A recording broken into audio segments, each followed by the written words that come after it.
It is time for us to go live with game number 2 and first pitch swinging from the leadoff hitter, Zach Donahue. You see him leading off. 290 average coming into action before game 1. He went 0 of 5 in game number 1. Didn't matter. The Warriors still got out of town with a 7-5 win. And we'll do it all over again. Now it's Ross Dexter on the mound for the Beacons. 2 quick strikes to get the action started here against Zach Donahue. Ross Dexter, a 3-3 record, 3.58 ERA. Team leading 10th start on the season. He's thrown 42 1/3, has allowed 34 hits and 17 runs. Dexter's 0-2 pitch out in front of it, and that one gets through a diving Boston Burris. So Donahue shakes off his game 1 offer with a ringing line drive single down the right field line to get us started in game number 2.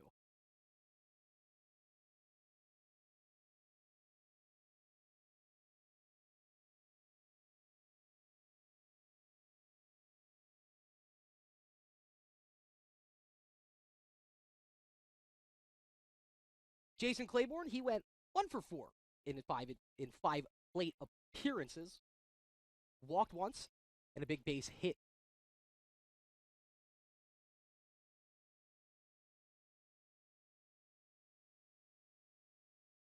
Claiborne couldn't keep that bat off his shoulder. It's a called strike, and he's behind in the count to get his game number 2 started. 0-1. He had the at-bat to remember up until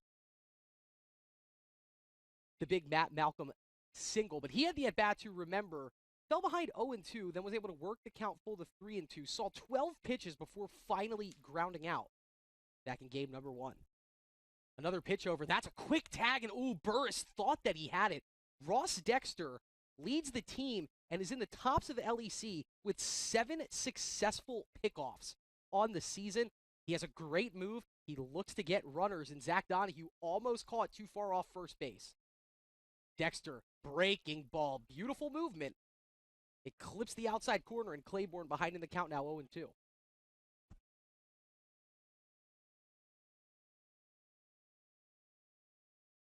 Ross Dexter looking for his first K of the afternoon. Instead, it's a throw over. This time, not as close. Donahue back with the head-first slide.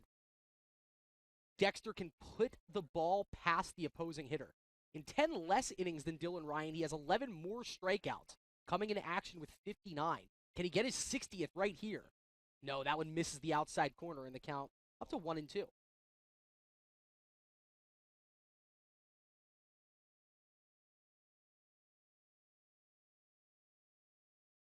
One and two, another chance for the 60th strikeout of the year for Dexter. Instead, that one's off the hands, and it's cued over to Zerilli. It's going to have to be a quick play, and Claiborne beats it out. What a speedy runner in Jason Claiborne. We saw his speed on display multiple times in game number 1. That's going to be a well-placed infield single for Jason Claiborne. 2 batters, 2 ground ball base hits, and ECSU is cooking with the big hitter, Matt Malcolm, in the batter's box.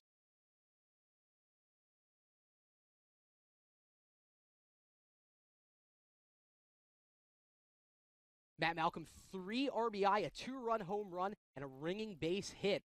And really, that 2-run home run, that was the difference in the 7-5 win in game number 1. Malcolm, no batting gloves. You know, he's only 5'8", 200. It's not as if he's the most imposing figure, but just something about his energy on the diamond. You take one look at number 7, and you know he's a ball player. Takes big swings. He got every ounce of his 13th home run of the season earlier today. Breaking ball there. Saws off Matt Malcolm. He fouls it straight back. Asking for some rosin.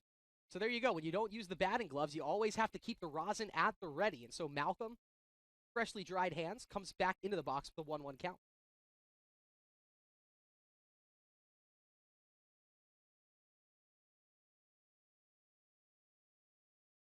Zach Donahue at second.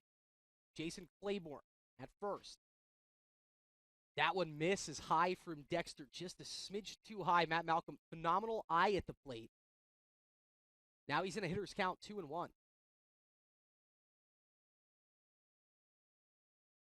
22 more total bases than the next closest Warrior. He comes into this game now with 98, and he lifts that one to right field. Gavea was shaded towards right center. He goes all the way back in the deep corner and settles under it. That's such a far distance from where Gavea caught the ball in third base, and so it's an easy tag up for Zach Donahue. But the double play is still in order with Claiborne still at first, and a player that potentially can get doubled up, Ryan Parent, into the batter's box.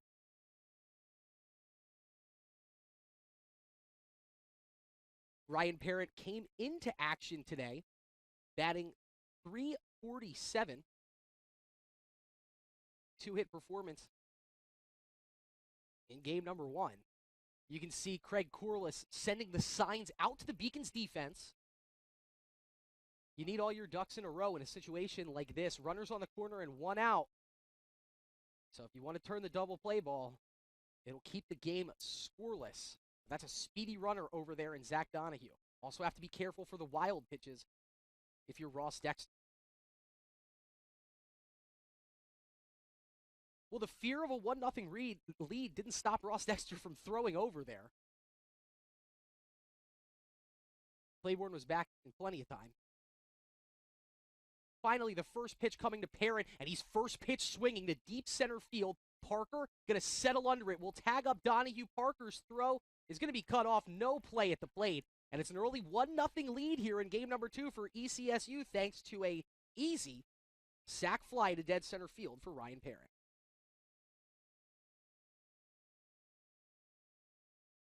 It was 2 1-2-3 innings to get the game started for ECSU in game number 1. They didn't score their first run until the 3rd inning. And then it was a big innings 4, 5, and 6 to carry them across the finish line for ECSU. They get an early run here, and Ross Dexter hasn't gotten a lot of run support this season from the Beaks. If you put Dylan Ryan and Ross Dexter starts side by side, the gripe would belong to Ross Dexter. As it is, he's behind 1-0 here, and it's going to be up to his Beacons bats to put him back in this contest. Josh Francesca takes that one that paints the outside black.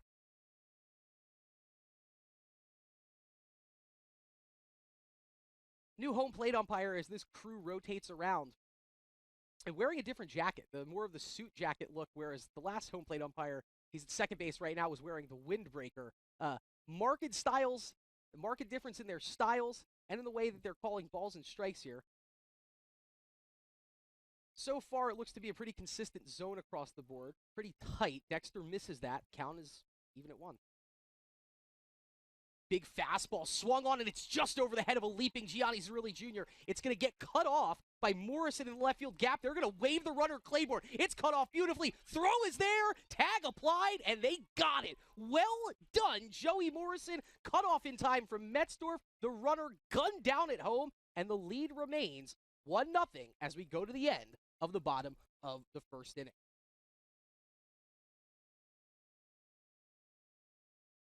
We'll love to take another look at that one when we come back from the break. We'll take a quick one. Bottom of the first coming up. Warriors 1, Beacons nothing.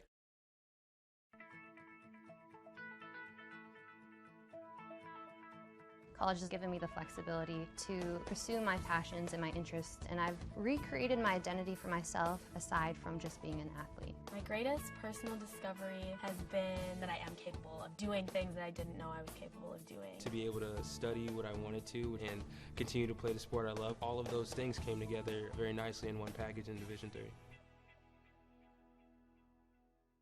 I did receive a non-athletic scholarship upon entering school. I got the presidential scholarship, which was huge for me. I think there's more opportunities for academic scholarships in Division III. I did receive academic scholarships. Just being involved on campus, being a leader, all those things combined kind of get me recognized. It's a great experience for me.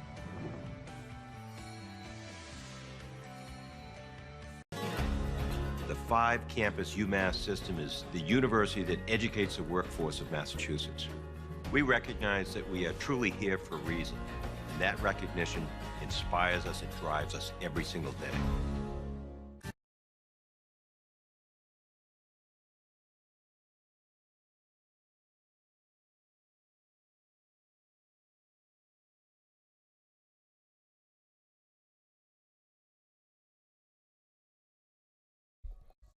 How about that play out of Joey Morrison in left field to get the throw in, and they gun down the speedster, Jason Claiborne, to bring us to the end of the first inning. Coscolella gets himself a base hit, but sees the runner be thrown out on the base pass. Matthew Wooten, the starting pitcher for the Warriors in game number 2, his 10th appearance and 10th start. He is yet to cede a loss on the pitcher's mound. A 1.93 ERA for the sophomore out of Milford, Connecticut. He's a youngster. The Beacons are going to have to deal with him for a couple more years to come, and he is vying for his 6th win in the final game of the 2023 regular season.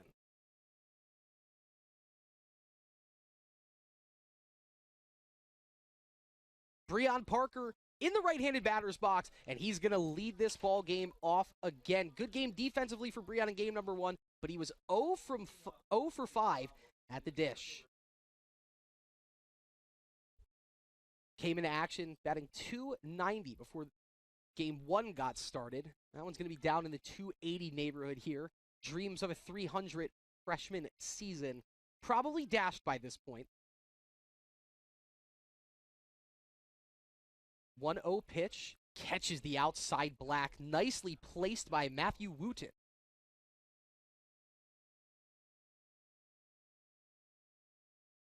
And a 1-1 pitch coming up here from Wooten to Parker.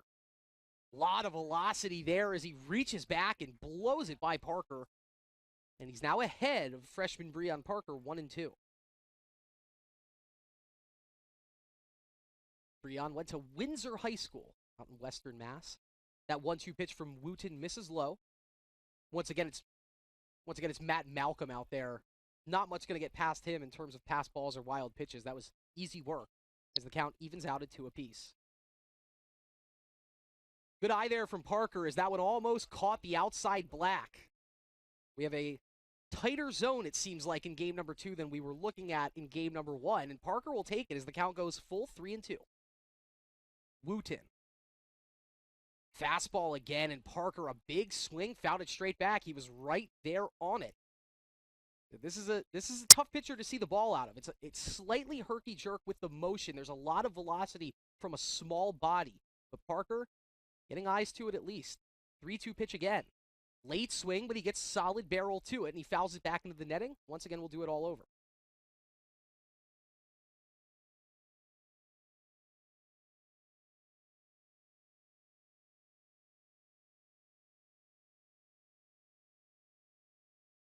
Three and two coming.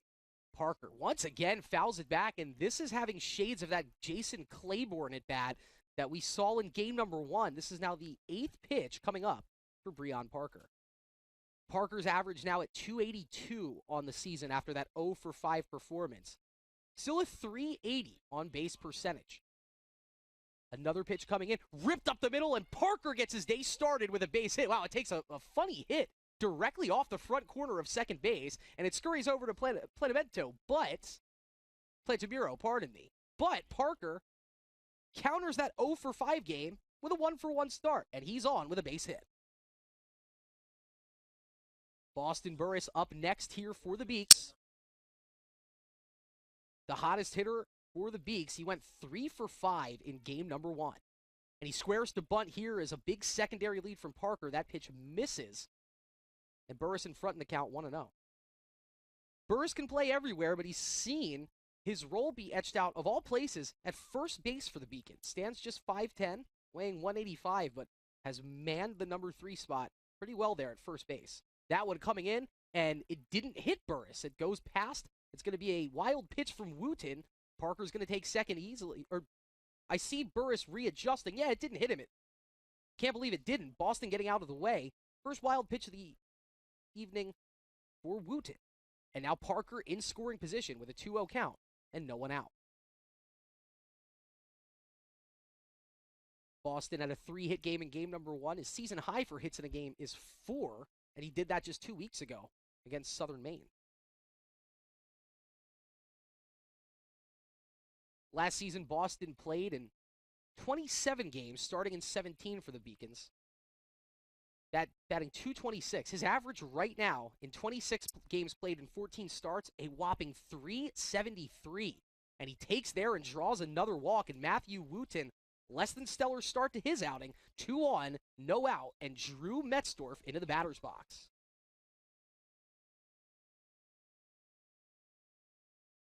Drew Metzdorf before game number 1, hitting .344 on the season.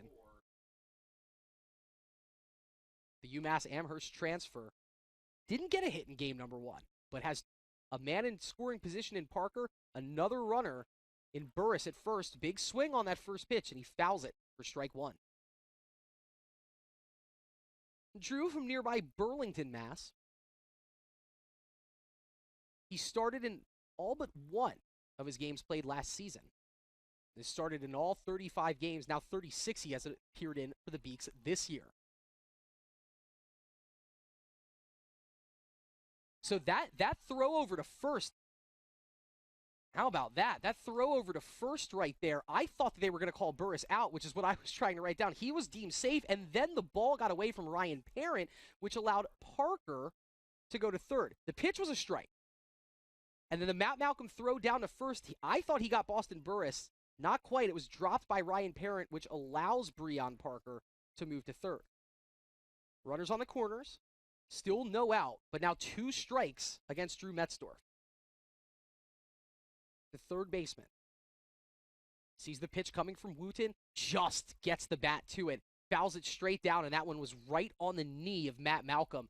He's all the way over into his dugout right now, just trying to walk that one off. We've seen some catchers take some hard hits behind the plate, and Matt Malcolm, I mean, he's been catching for 4 years now for ECSU. This isn't anything he hasn't dealt with before, but wry smile, a little bit of a laugh out of Matt Malcolm. Sometimes that's all you can do is laugh through the pain, as you saw him take a bite into that catcher's mitt.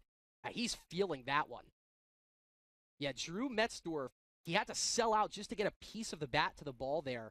And the way it chopped down, it went directly on top of the kneecap for Matt Malcolm. This is his second trip past his head coach, Mike Odenwalder. And you wouldn't expect any personnel changes to be made right here, but we'll keep our eyes peeled to see if Matt Malcolm comes out to catch in inning number 2.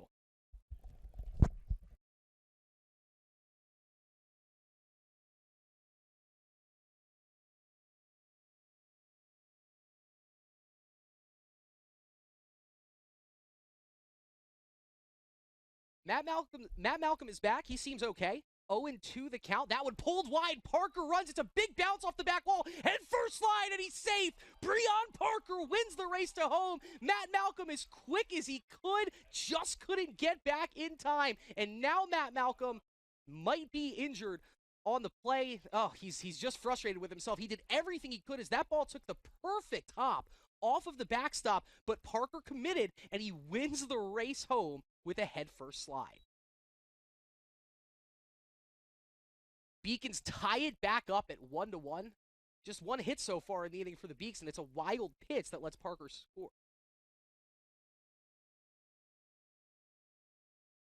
Metzdorf rips that one, and it gets past a diving Kaskaluela. Burris didn't get a good read on it. He had to make sure it wasn't caught, but it's a single for Metzdorf. Runners on the corners, 2 hits, still nobody out, and now it's Aiden Blake up in the cleanup spot. Blake just 1 hit to speak for in game number 1. Boston Burris, Luke Levitt, the players to remember offensively for the Beacons, and then you also had that big Gianni Zerilli Jr. home run in the 8th inning. This is exactly what the Beacons want here to try and get their 10th conference win on the season and split this doubleheader. Game is tied now 1-1. Still nobody out. Wooten back to the well. The way that ump set up, I thought he was going to call the inside corner strike. Instead, it misses inside, and the count 1-0. Boston Burris at third. Drew Metzdorf at first. Aiden Blake at the plate, and they just picked off Drew Metzdorf. Let's see, a little bit of a pickle. Is there going to be an opportunity for Burris to go? No. Well executed by Matthew Wooten, picking off Drew Metzdorf. 3 pickoffs coming into the game for the Warriors, 2 of them from Wooten. He gets his 3rd on the season, and just like that, the first out of the inning for Eastern Connecticut State. Only 1 runner on right now. It's the runner on third, Boston Burris.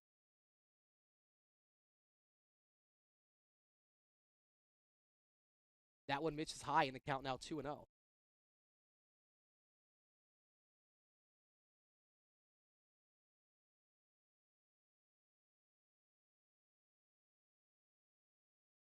Two-0 pitch coming to Blake here. And he does just catch the outside corner. That's a huge strike for Matthew Wooten, who had some trouble with the strike zone early on here. He's able to get a pickoff out on the throw at first and gets one strike back here against Aiden Blake. 2-1 on the way from Wooten. Bounces it in. Blake with a hitter's count here, 3-1. Mentioned that he was hitting .370 coming into action in game number 1.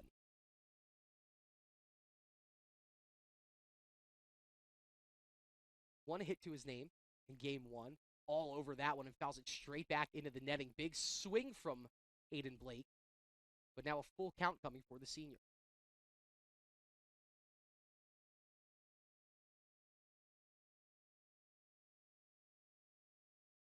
Blake, a 4-year contributor for the Beacons.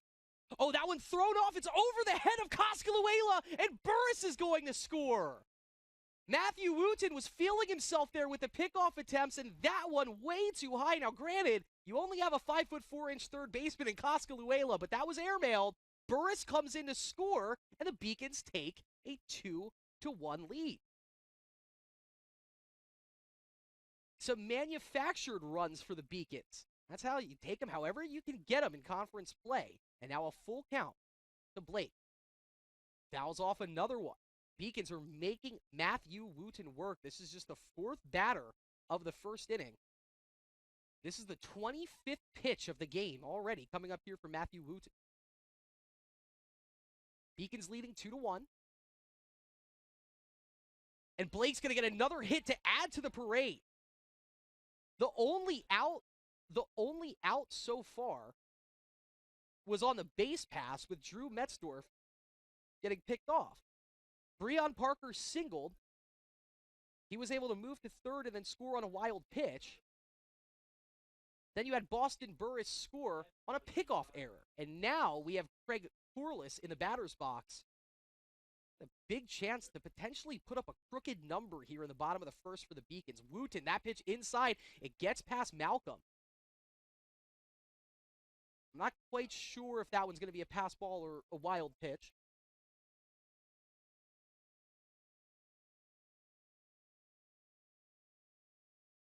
Let's take a look here.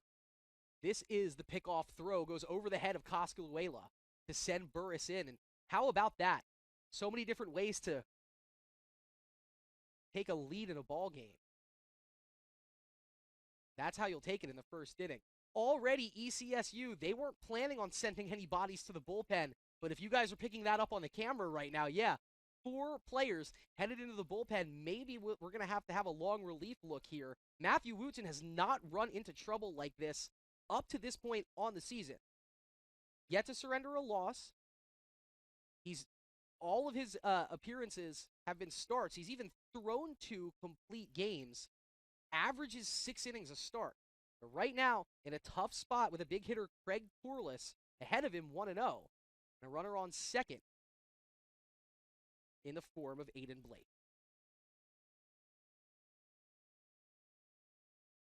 Corliss takes that one inside. That one brushes him back. And Matthew Wooten, he's everywhere but the strike zone right now here in the top of the first inning. This is the 28th pitch coming up for Matthew Wooten.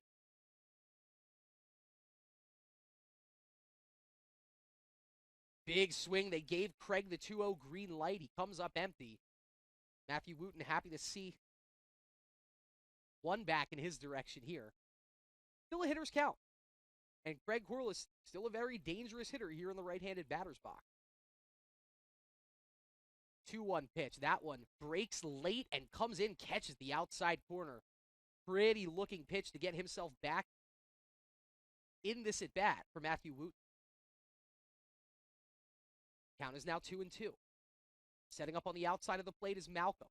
Wooten gets his sign, comes set, delivers. Misses low and away. That one was close. Corliss is able to keep the bat on his shoulders, and we'll do it again with a full count.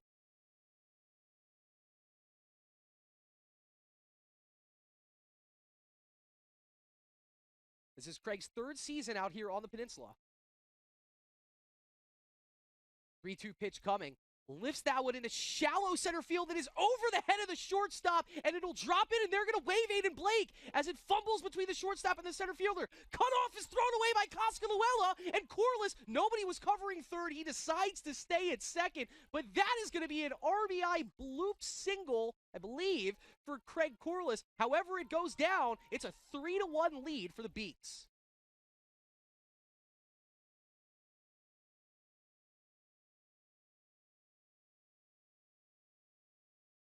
The Beacons have yet to be retired in the batter's box as Corliss bloops that one in. It's an RBI hit for him. The lineup keeps on rolling, and we get Mr. Home Run himself, Gianni Zerilli Jr. He went yard for the 6th time, the team a leading 6th time, back in the 8th inning of game number 1. It was a lined shot to deep left center field that cleared the wall. He's back in the batter's box now with Craig Corliss on second. 1 out and a 3-1 lead.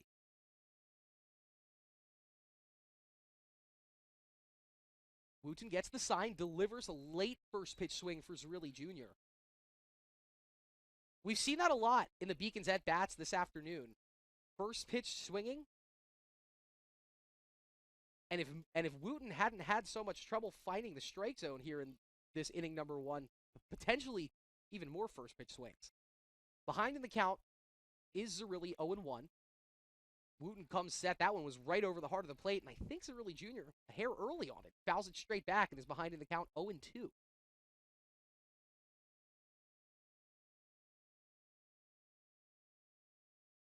34th pitch in the bottom of the first coming up for Matthew Wooten.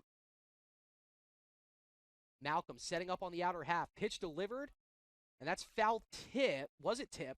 It was. So Zerilli just getting a piece of that one to extend his at-bat. Wooten had him fooled. Zerilli, a bailout swing. Bails himself out. We'll do it again with the count 0-2.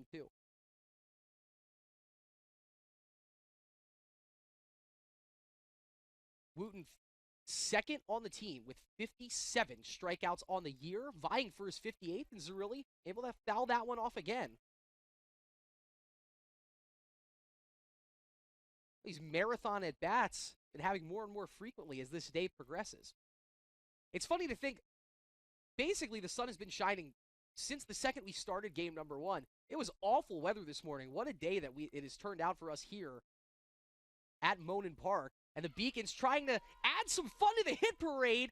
Matthew Wooten has yet to retire a batter in the batter's box. There's been one pickoff out, but that is the 6th consecutive batter to reach. It is the 5th hit in the bottom of the first inning. It's another single, and now it's Justin Gavea with runners on the corners and still just 1 out.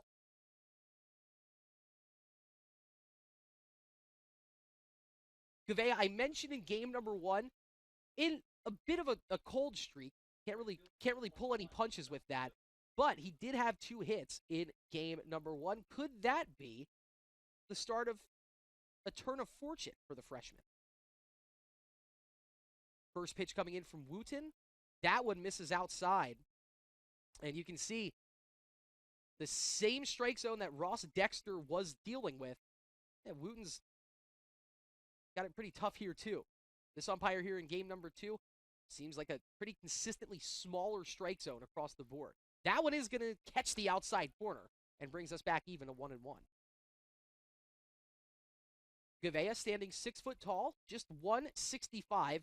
Going to have to assume he'll put some more meat on his frame as his college career continues. I'm assuming he probably weighs more than the 165 he did before the season started. But he's got some pop, and he lifts this one down the left field line. It's going to trail just foul about 3 feet to the left of the left field line. Does have some pop, has a home run on the season. 10 extra base hits for the true freshman. He has 12 RBI. Was able to get his average back up over the 270 mark, as it sits at 277 right now. 1-2 pitch coming from Wooten. Gavea hangs in there and dumps this one into center field. Another base hit for the Beacons. They're 6. They score again. It is a 3-1 lead as the Beacons are now up 4-1 on the RBI single for Justin Gavea, what cold streak. He is now 3 of his last 6, and this very well might end the day for Matthew Wooten. Yes, it will. His line has gone final. He's recorded 1 out. We're going to take a break and figure out who's coming up next for the Warriors to try and stop the bleeding. Beacons leading 4-1. Responsibility is being accountable for your words and actions, first and foremost. It also is an obligation to be a positive influence in the communities around you.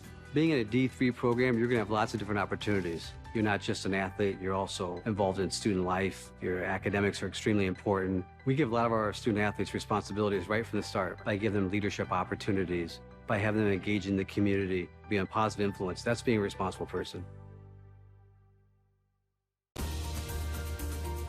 I believe sportsmanship is a mutual admiration and respect for your fellow competitors. We all go through a lot to reach the point where we compete against one another. It's important to realize that. So once we're finally on the field or on the court or on the starting block, we look at each other as fellow human beings and not just competitors. Being able to recognize the hard work that other athletes are putting in creates a more positive and inclusive environment. Comprehensive learning is being able to adapt to experiences and apply the things that I learned.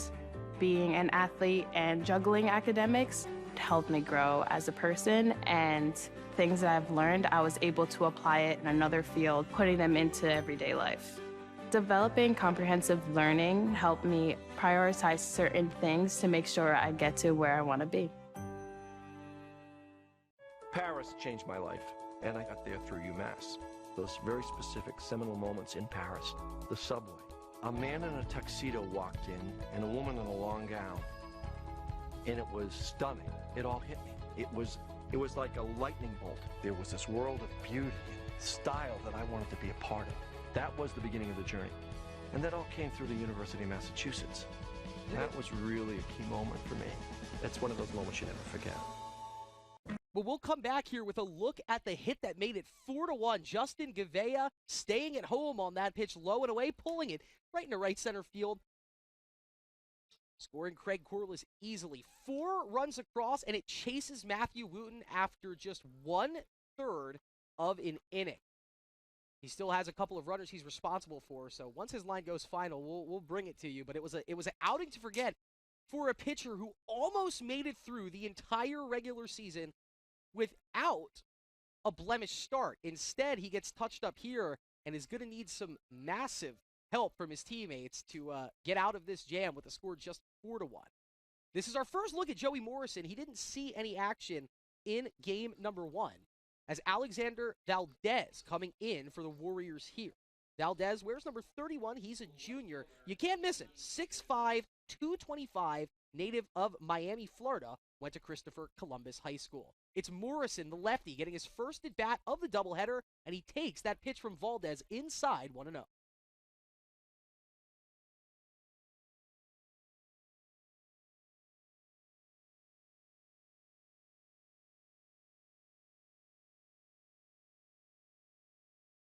One-0 pitch coming, and Morrison lifts it high into right field. It's pushing back Jason Claiborne a bit. He settles under it. Waiting for the tag is Zerilli. He goes. No throw over to third. Successful tag up there on the fly out from Morrison. And now, a chance for the Beacons to make it potentially 5-1 here. All they need, a wild pitch out of the junior Valdez. Another look at Valdez's numbers here is his 6th appearance on the season, the long reliever.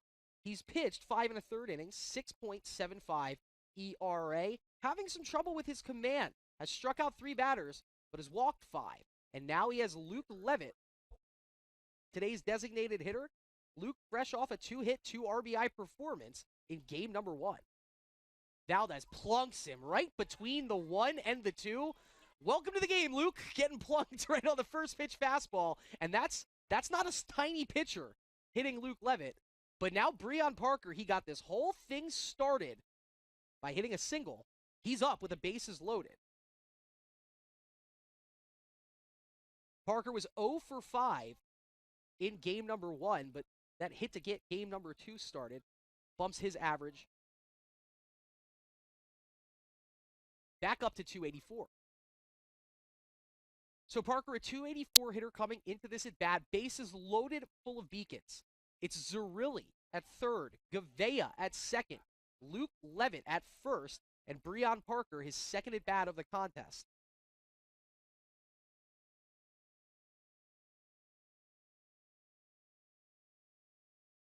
Luke Levitt getting a quick word here from the training staff, as he did get hit right in the middle of the back, so that could have been anything.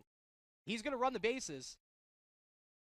A valuable base runner for the Beacons. They're happy to see him stay in. And here's Breon Parker. Got everything started with a single. Came on to score 2 batters later. And it's almost as if that the wins of the comeback that the Beacons were able to rile up in game number 1, it was a comeback effort, came short, but that they're still here at Monin Park. As Parker takes that one, Valdez must be feeling like he's getting squeezed a little bit. That one, from this camera angle that we have, it didn't miss over the outside corner, so just missed low. Parker, glad to take. He'll keep the bat on his shoulder. And he's ahead in the count 1-0. Zerilli dancing off third a bit. Valdez unfazed as he pumps one right over the plate to even it back out at 1-1.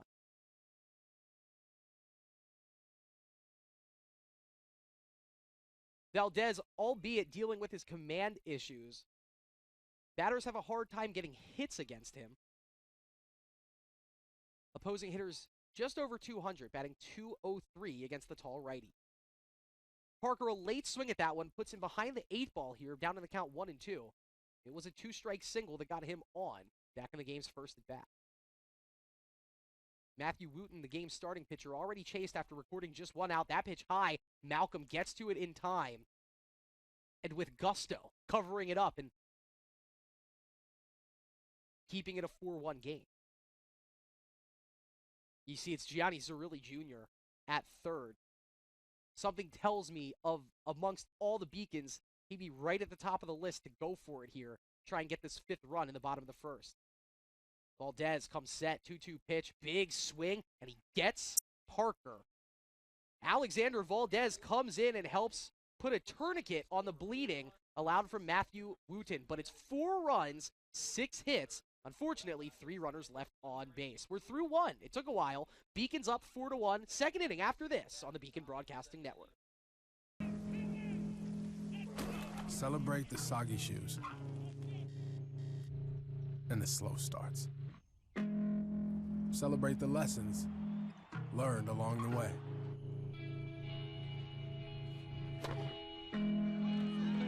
These are the wins.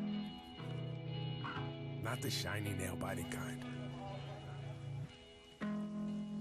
These are the last a lifetime kind.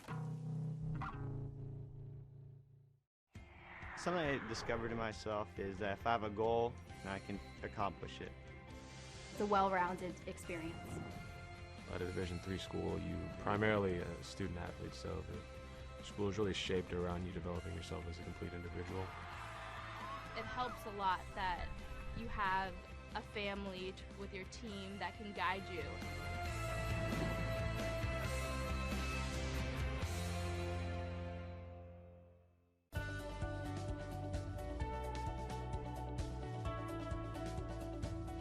I just wanted to get good grades and to do well, but it also made me realize that Welcome back to the top of the second inning. I'm Chris Del Sordo calling the action for you today here on the Beacon Broadcasting Network. Your Beacons scoring 4 in the bottom of the first. As they answer the 1-run pushed across from ECSU, we head to the top of the second inning here, and Ray Leonzi getting it started, the center fielder. Leonzi, a 2-hit performance in game number 1. He brings phenomenal batting numbers into this game. Ahead of Dexter, 1-0, and make it 2-0 as that pitch misses high. Once again, it's the second time now the Warriors have left that bullpen door open. That's 2 strikes, so I wonder if the umpires are keeping that one. There we go. Now it's closed, so we'll hop right back into it here. For Ray Leonzi, it was a .338 average coming into the game today. And he could very well be up over .350 after his 2-hit performance game number 1. That one does catch the bottom inside quarter. whether you're ECSU or UMass Boston, this is a tight strike zone both directions. Dexter's 2-1 pitch catches the inside quarter, and he gets 2 back to even it out at 2-2.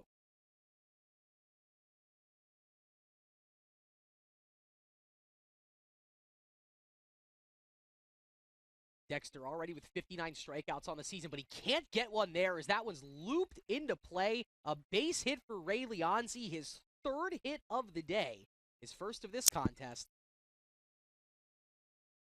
And just when you want to have a shutdown inning if you're the Beacons, you seed a leadoff single to a speedy base runner. This is a player, Ray Leonzi, who stole 2 bases.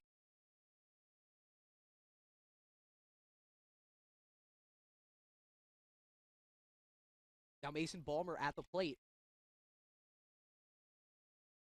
for ECSU. Leonzi, as I mentioned, he stole 2 bases in game number 1, so Dexter loves to throw over. He's going to have to keep his eyes on him, and on cue, safe easily, Ray Leonzi gets back.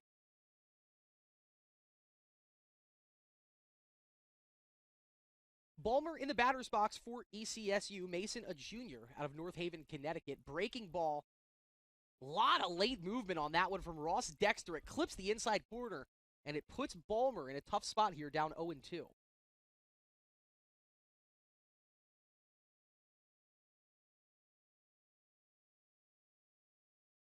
Dexter had a beat on that one just back in time as Leonzi, as Burris was able to apply the tag to Leonzi's backside.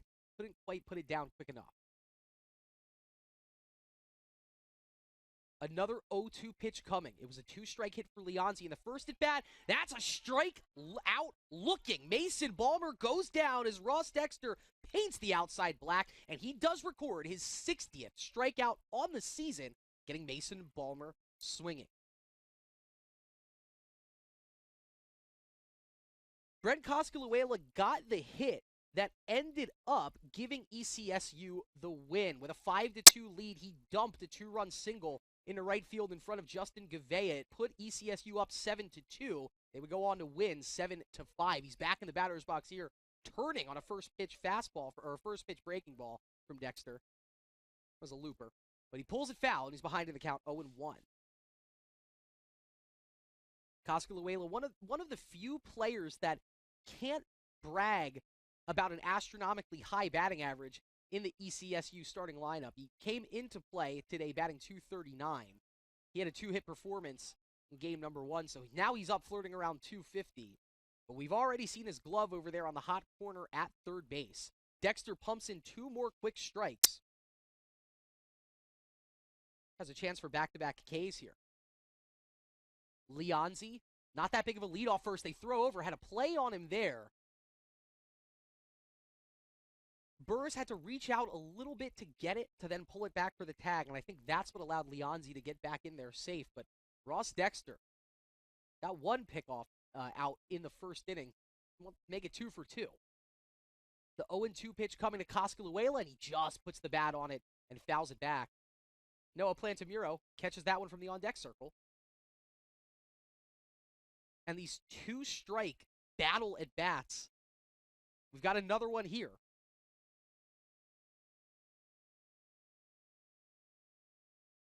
Ross Dexter just 26 pitches up to this point. 0-2 pitch breaking ball. Coscaluela waits on it, fouls it off to the left-hand side, and we'll do it all over again at 0-2. Matthew Wooten started this game for ECSU. I mentioned the pitch count for Ross Dexter because Matthew Wooten got up to 36 pitches before getting pulled. In those 36 pitches, he was able to record 1 out. And that just goes against his run of form for the entire season. This is the final regular season game for both teams. Didn't expect that out of Matthew Wooten. Dexter wanted that one. It was just off the plate inside. So now the count up to 1-2. This is the 7th pitch of this at-bat. Coscaluela doing nothing else, making Ross Dexter work for it. Dexter has his sign. Delivers. That one's chopped. This could be 2. Burris to Zerilli, back to Burris. No. Ooh, gonna love to look at that replay, guys. So let's if we can, we'll get that one up for the next inning. But it looked to be there. Burris with a quick pump fake before throwing it to Zerilli. Cosculuela is going to be safe reaching on the fielder's choice, but now it's just a runner on first with now 2 out as Boston Burris a millisecond away from helping turn his own double play. Now Noah Plantamuro, the second baseman, 2 for 5 in his 5 at-bats in game number 1. He takes the Dexter pitch high. Now, unlike Brent Cosculuela, Noah Plantamuro for a 9-hole hitter, phenomenal. He's over 300 now on the season. 1-0 pitch coming. Now, that one was never there to start with, and it misses high and wide. 2-0.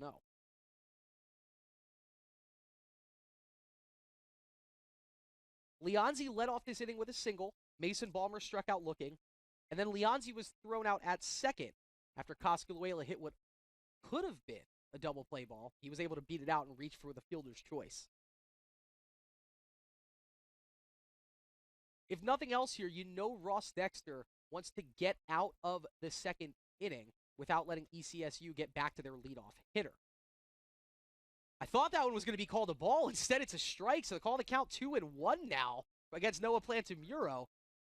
Well, take that one. He hadn't been calling pitches on the outside corner, this umpire, all that often today, but Dexter gets one, and it's 2-1. And he tests that outside corner again, and now Plantamuro is fishing. Count goes back even, 2-2. We saw Ross Dexter. He got his first strikeout of the afternoon 2 batters ago against Mason Balmer.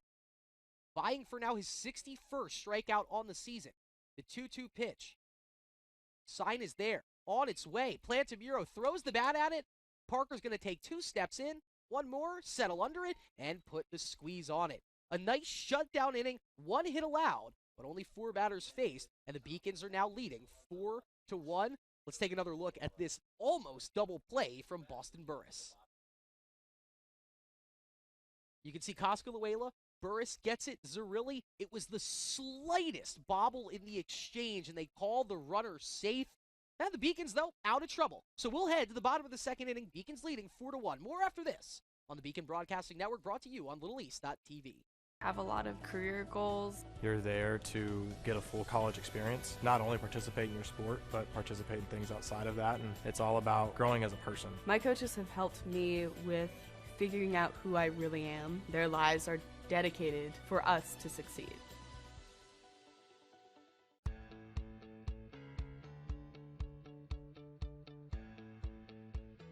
Being a part of the different activities and organizations that I've been a part of, I'm actually able to see myself where I'm like, hey, I actually can make a change. I'm one person that can make a difference. Division III has helped me to develop teamwork skills, critical thinking skills, time management skills. It's not just about basketball, or it's not just about school, it's about developing yourself as a person altogether. I'm the first undergraduate alumnus to lead this university. I'm very proud of that. I was literally able to transform my life because of the University of Massachusetts, and I want that for every single student that walks through the door. And we rejoin the action here at Monin Park. You're getting a look at the new Warriors pitcher, Brian Dennis. He wears number 32, a Portland, Connecticut resident. He's in his junior season for the Warriors, and really good numbers in relief for Mr. Dennis. This is his 11th appearance, just a 1.64 ERA. He has struck out 8 alongside just 2 walks. He has allowed 9 hits on the season. So limited exposure for Brian Dennis, but a solid performance. And looking at his warm-ups right here, he's featuring a very big looping breaking ball from a herky jerk 3/4 delivery. So a different look than what the Beacons were staring at in terms of Valdez. And it's Brian Dennis getting the second inning. Now, it looks, reading his stats, like he kind of goes an inning at a time. If you're ECSU, you did get that win in game number 1, so you can go through your bullpen a little bit. But if Dennis gets comfortable, they might ask him to carry the load. Burris, first pitch swinging, lifts it deep down the right field line. It's going to be pulled foul. Short pole down there. It's the pesky pole down there, if you will, in right field, and Burris was giving it a test. That was out over the fence as you see someone headed down giving the long run. Go grab that ball. And there's even more action in the bullpen right now for ECSU, so they might be planning on going bullpen inning by inning the rest of the way here. Look at that breaking ball from Brian Dennis. There wasn't much Boston Burris could do with that. He didn't swing. And he's behind in the count 0-2. Puts the bat on that one, lifts it. This chases the shortstop. Donahue back down the left field line, and he got to it. What a catch. Zach Donahue, if he was a half second late on his initial read, he would not have gotten there, but he followed it the entire way. It covers about 120 feet of ground and puts the squeeze on it for out number 1. And now it's Drew Metzdorf up for the Beaks.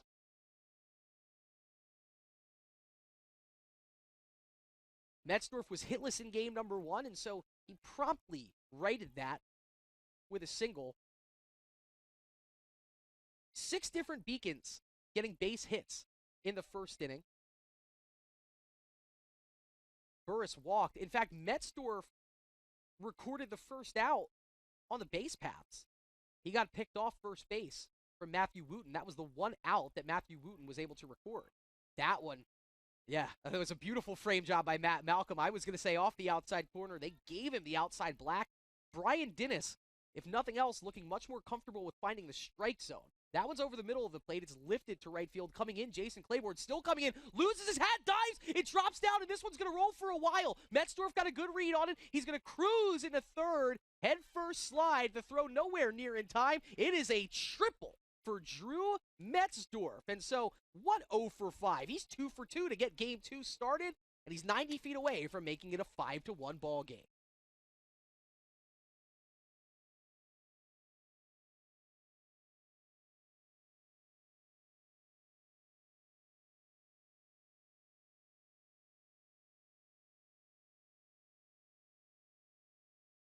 Here's the cleanup hitter, Aiden Blake. He singled in the first inning, was able to come around and score. Threw his elbow out at that one. And let's see if the umpire is going to... Yeah, it is a hit by pitch. So Blake on at first. Now runners on the corners. You can see the third baseman, Brent Coscaluela, talking to the home plate umpire and his dugout. Everybody could see Aiden Blake threw his elbow a little bit out at that one. But as long as the pitch isn't a strike, most of the time, you're not going to get singled out by the umpire. It's just going to be a hit by pitch for Aiden Blake. His on-base percentage just continues to climb through the roof here. And now setting up another run-scoring opportunity with Craig Corliss at the dish for the Beaks. He had an RBI single.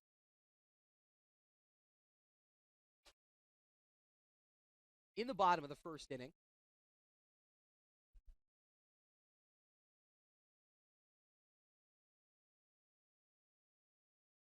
Corliss looking very comfortable at the plate,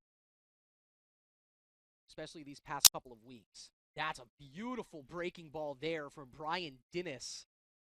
And Craig Corliss stared at it like the rest of us. That was pretty, and it evens the count back out at 1-1. Runner is going. Dennis didn't know. Blake steals it. That was so beautiful right there. Nobody was keeping Aiden Blake on, and if Dennis knew sooner, he had a potential pickoff there, but Blake just got too far into that stolen base before the pickoff throw comes. It's a stolen base for Aiden Blake. He's going to manufacture this himself, putting himself in a scoring position. 1-1 pitch. That one's a big looping breaking ball. It almost caught the outside black. Corliss keeps the bat on his shoulder. He's in a good spot now, up 2-1. 2-1 pitch coming. That one well placed. Once again, Brian Dennis might have to thank Matt Malcolm for the help there on the frame job, but it catches the bottom outside corner. 2-2 the count to Craig Corliss. That one's pulled outside over the plate. Corliss saw it the whole way. Full count. This is a huge pitch coming up here from the right hand of Brian Dennis. On its way. Weak swing, chopped foul. Just foul. Coscaluela picks it up. That's a long walk back from the first base bag for Craig Corliss. His partner in crime, Matt Malcolm. See, catchers, they understand each other right there. He brings the bat over to Craig Corliss, gives it to him with a smile. You have to think maybe that message was, hey man, let's stop stalling. We already played 9. We've got 7 more to go. Let's keep the ball rolling. As it is, Corliss back in the box with a full count. 3-2 pitch from Dennis. Roped back into the right center field gap. It is going to split the outfielders. Out in front of the center fielder, Metzdorf is going to score. Blake was getting waved around and then a very late stop sign applied, but it is another RBI hit, this time an RBI double for Mr. Corliss. And the Beacons up their lead to 4. It's 5-1. Craig Corliss came into action before game 1, hitting .291. Average jumped up to .295 after his performance in game 1, and now 2 for 2. Gonna have to think he's there at the 300 mark. Perfect time to get to it in the last game of the regular season. Gianni Zerilli Jr., he's singled. He's gotten hits in his last 2 at-bats. 2 at-bats ago, and in the 8th inning of game number 1, it was a laser beam up over the monster in deep left center field for his 6th home run of the year. And then a single in his first at-bat here. And he gets underneath this one, lifts it out to the center fielder Leonzi. He settles under it. This should be plenty to score Aiden Blake. No throw. Blake comes across standing. It's the 2nd run in the bottom of the 6th inning, and the Beacons up 6-1.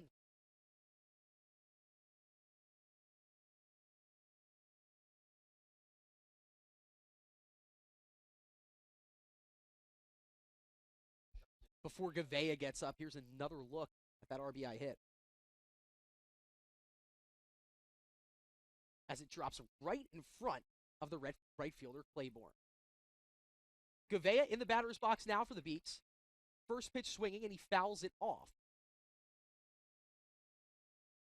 Gavea, he had an RBI single his first time up. Burris, Morrison, and Levitt, the only players in that first run through the order to not record a base hit. 2 of those 3 players did reach base. That one grounded towards the hole. Sliding play by Parent. Underhand toss to Dennis in the nick of time. They get the out at first. But 2 more for the Beacons as they manufacture a couple and take a 5-run lead into the 3rd inning. Top of the 3rd coming up here. Beacons 6, Warriors 1. More after this on the Beacon Broadcasting Network on LittleEast.tv.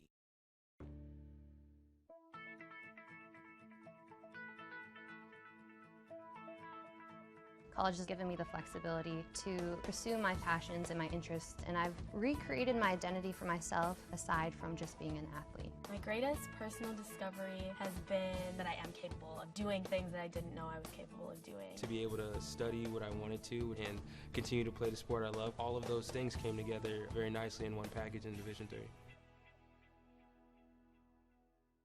I did receive a non-athletic scholarship upon entering school. I got the presidential scholarship, which was huge for me. I think there's more opportunities for academic scholarships in Division III. I did receive academic scholarships.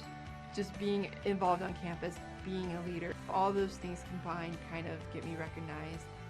It's a great experience for me.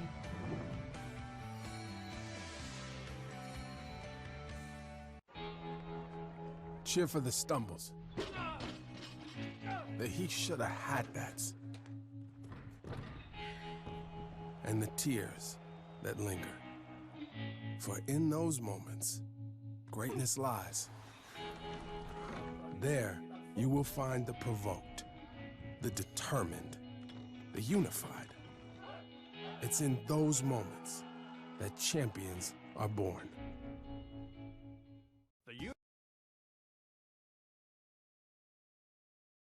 We'll hop back into the action here. Top of the 3rd inning as Zach Donahue gets us started.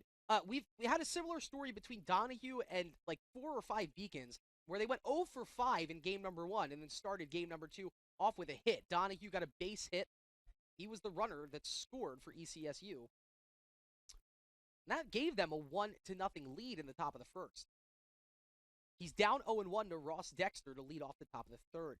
Dexter working fast. Misses that one low. Count is even at 1-1.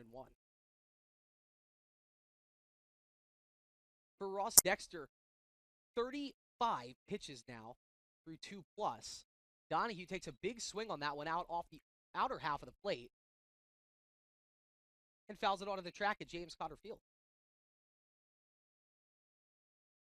Donahue down in the count now 1-2. We've already seen Ross Dexter record his 60th K of the season.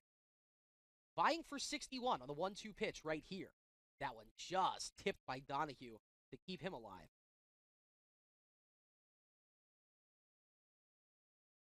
Zach Donahue, he's a lot of what you want in a leadoff hitter. He has 18 extra base hits this season, but he has struck out 27 times. Dexter with another chance at K-ing him here. The 1-2 pitch misses inside. I thought for a second that there's a little bit of a flinch happening with this umpire that we have calling balls and strikes right now. That one misses. Count is even at 2-2.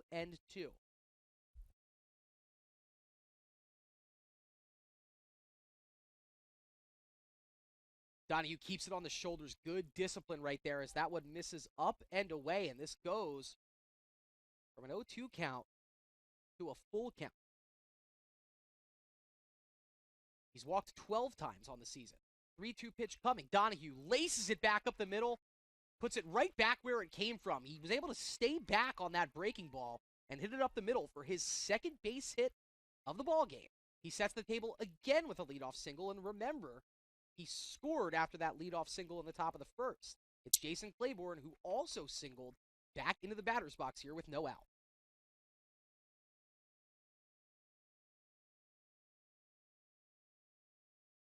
So it's Zach Donahue, small leadoff at first. Claiborne with his Warriors trailing 6-1, and that was one heck of a snag from Craig Corliss. That one almost got past him. He's able to throw the left hand out and save the passed ball.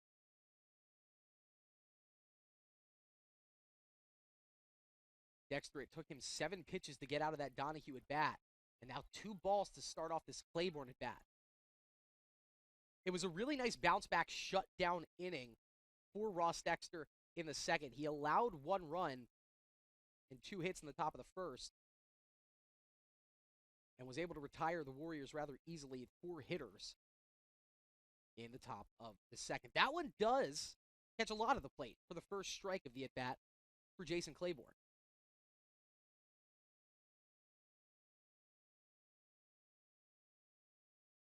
2-1 pitch on the way. Pickoff play.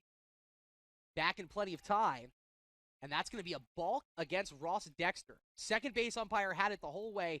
First base umpire, or pardon me, home plate umpire picked up on it too. When you have both umpires just stopping the game like that, that was clear as day on the balk. And quick word there from Coach E and the home plate umpire, just trying to get full explanation on what Ross Dexter did. Anytime you have a balk, it's a potential teaching moment more than it is just something to argue. And you can tell that's the tenor of this conversation right now. Coach E needs to be able to tell Ross Dexter what to do next time to avoid the balk. So it moves the speedy runner in Zach Donahue into scoring position. There's still nobody out. Claiborne with a 2-1 count.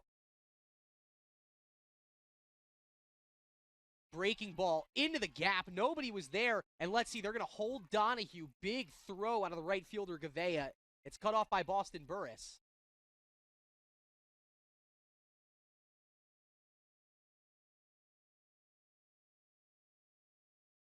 And now a quick conversation with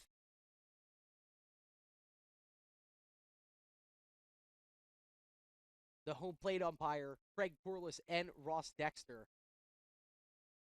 And I'll just be honest, not quite sure. That's what this seems to be, a warning after the balk. But whatever the Beacons dugout said, you could see Craig Corliss jumping back as to say, like, hey, no, that's not what we need to be saying to this guy right now. He's able to share a laugh right now. I think cooler heads have prevailed. You can see the umpire and Craig still look like they're laughing right now. As it is, no outs recorded on that play, no runs scored either. So it's runners on the corners right now. There's some sort of warning levied against the Beacons. There's no out, runners on the corners, and the big bopper, Matt Malcolm, in the batter's box. Beautiful breaking ball from Dexter, but it misses low. Thought that one clipped it, but it just misses low. Dexter now showing some frustration in his body language, and a game that was seemingly rolling along for the Beacons in some choppy water right now. Malcolm ahead in the count, 1-0. He flew out to right in his first at-bat of this contest. Ross Dexter just wanting to clear his mind a little bit with that throw over. He's got to be careful with both of these runners, Donahue and Claiborne. They're the top of the batting order for a reason. And any throw over to second gives Donahue the chance to score from third. That's a brilliant bunt from Malcolm. Burris thought about throwing home. He decides to just tag Malcolm out and just applies that in time. A run scores for ECSU, but it is the first out of the inning, and it's an RBI ground out for Matt Malcolm. This is exactly how inning number 1 started. It was 2 hits, followed by Malcolm recording an out. Parent got the RBI on a sac fly in the first inning, but the Beacons were able to escape that with only 1 run. Going to hope for a similar outcome here. Jason Claiborne, the runner at second base, dancing off the bag a little bit as he's already gotten Ross Dexter to throw over a bit while he was on first. That one misses just up and away. And now Ryan Parent grips that bat pretty tightly as he's in a hitter's count, 1-0. Flew out straight to Breon Parker's last time up. Throwback, they almost got Claiborne then. That was the closest of the pickoff attempts up to this point. Claiborne's back by a half step. Can't fault Ross Dexter for taking this approach. He already gotten out this way back in the first inning. We've already seen 2 successful pickoff outs as Matthew Wooten got one as well. That was the 1 out he recorded before getting spelt from this contest. Ryan Parent, the big lefty from Southington, Connecticut. St. Paul Catholic High. Laces this one, but it's right at Drew Metzdorf. That is a big out number 2. Nobody covering, so there's no chance to double off Claiborne. Parent, what else can you do? Hits that one on the screws. If it's 2 feet to the right or to the left, probably a base hit. But instead, it's a line out to Metzdorf. And once again, Ross Dexter has a chance of getting out with only 1 run allowed. Josh Kofrancesca.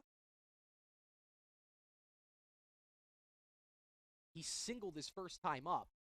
Oh, here's a play. Claiborne just gets his hand back in time as that tag a little late on the low tag. So Kofrancesca, pardon me, he singled his last time up.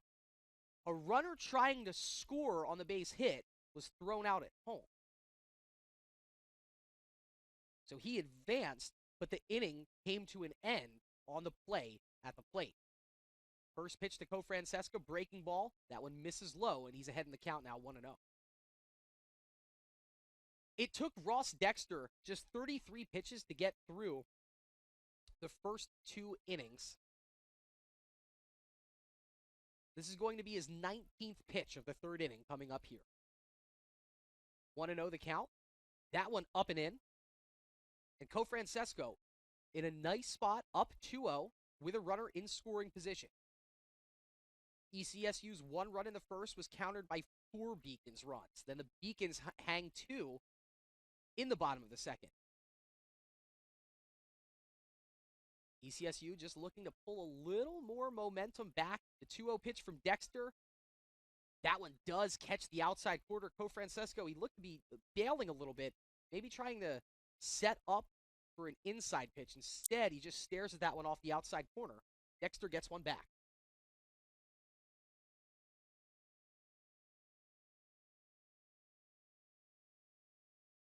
The 2-1 pitch on the way. Once again, he gets Kofrancesca bailing, but that one misses low, and so the count moves to 3-1.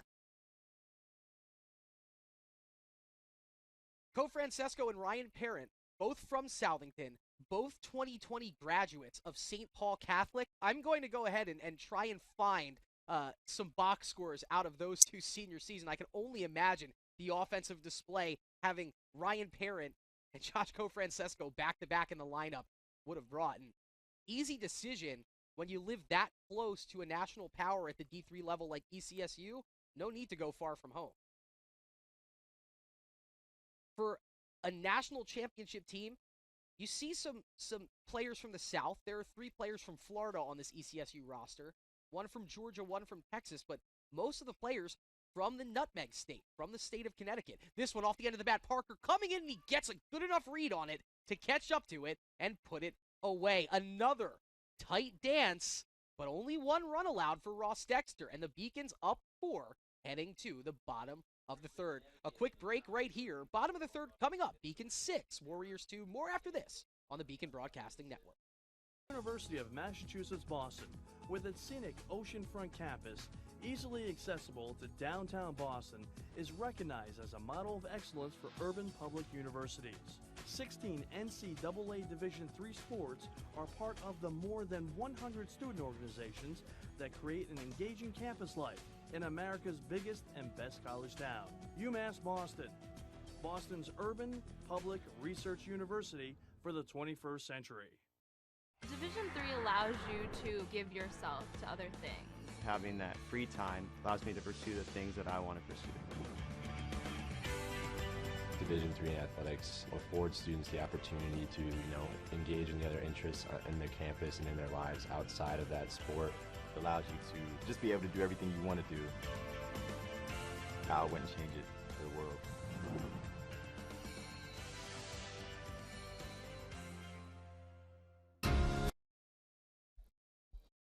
4 innings, 4 pitchers for the Warriors, and it's Nicholas Farino taking his turn on the mound for ECSU. Farino, a lefty, wearing number 13. He's in his sophomore season out of East Haven, Connecticut, a graduate of East Haven High.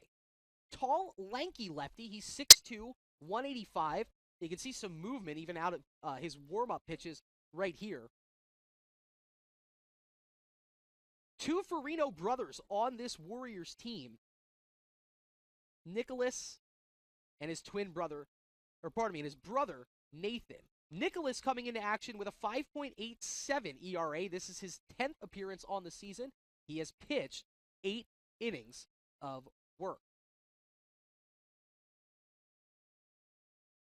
Couple more warm-up pitches coming in from the lefty here. He keeps that glove so tight to his body. It's almost like his arm angle is starting behind him, and then it wraps around his left-handed frame. That's going to be a tough ball for those left-handed hitters to pick up. Malcolm throws it in, and we will be underway here in the bottom of the 3rd inning. The Beacons looking to build off of a rather surprising 6-2 lead as we get the bottom of the 3rd rolling. Justin Gavea. He went from being one of the coldest hitters in the Beacons starting lineup to one of the hottest.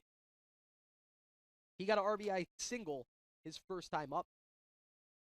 But I'm actually one spot back in the lineup. This is Joey Morrison, and he puts a big first pitch swing on this one deep towards the triangle, but settling under it is Ray Leonzi, way back there near the 420 side for a loud out number 1.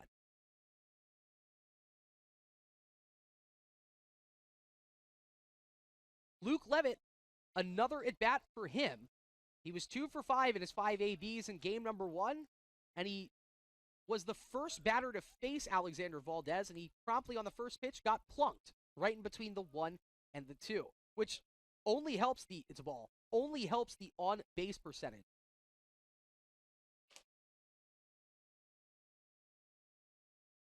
Levitt fouls that one off.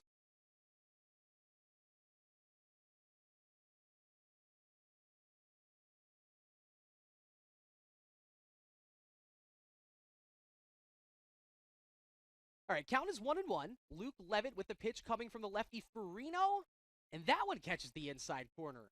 There you go. I said watching him throw his warm-up pitches, it comes from a funky spot for a lefty. And if you're a left-handed batter, that ball's more or less starting behind his body. Levitt hangs in there, lifts this one. It's tailing down the left field line, and it's caught by Francesco. We saw a similar play from Metzdorf training into foul territory. Donahue made a similar play as well. Francesco, that was all dependent on the great first read. And he's able to get a step ahead of it and put a squeeze on it for out number 2. 2 quick outs for the Beacons, but they do turn the lineup over a 3rd time for Breon Parker. So Farino coming in, he's putting these balls over the plate, getting them put into play. 2 lazy fly ball outs for the 8-hole and 9-hole hitters. And now let's see Park back at the top of the order here for the Beaks. He singled and scored back in the first inning, then struck out swinging to end the bottom of the first inning. It was 10 batters for the Beaks in the bottom of inning number 1. That pitch catches the outside corner, and so we're back even at 1-1.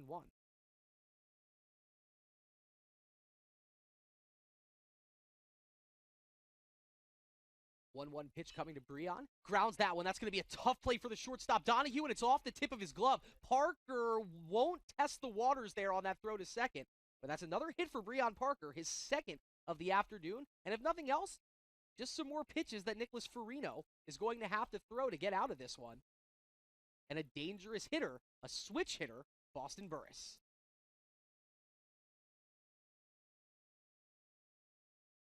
Boston really the only beacon that we see that regularly switch hits. All of his at-bats so far today have been from the left-handed batter's box. He's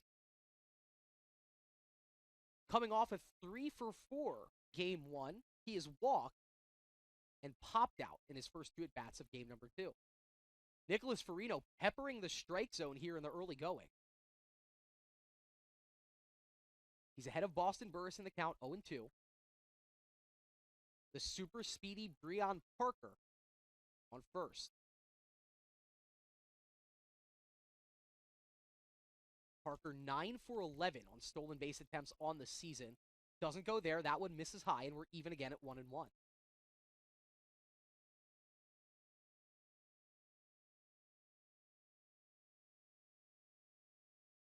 Farino gets the sign. Burris, 1-1 pitch.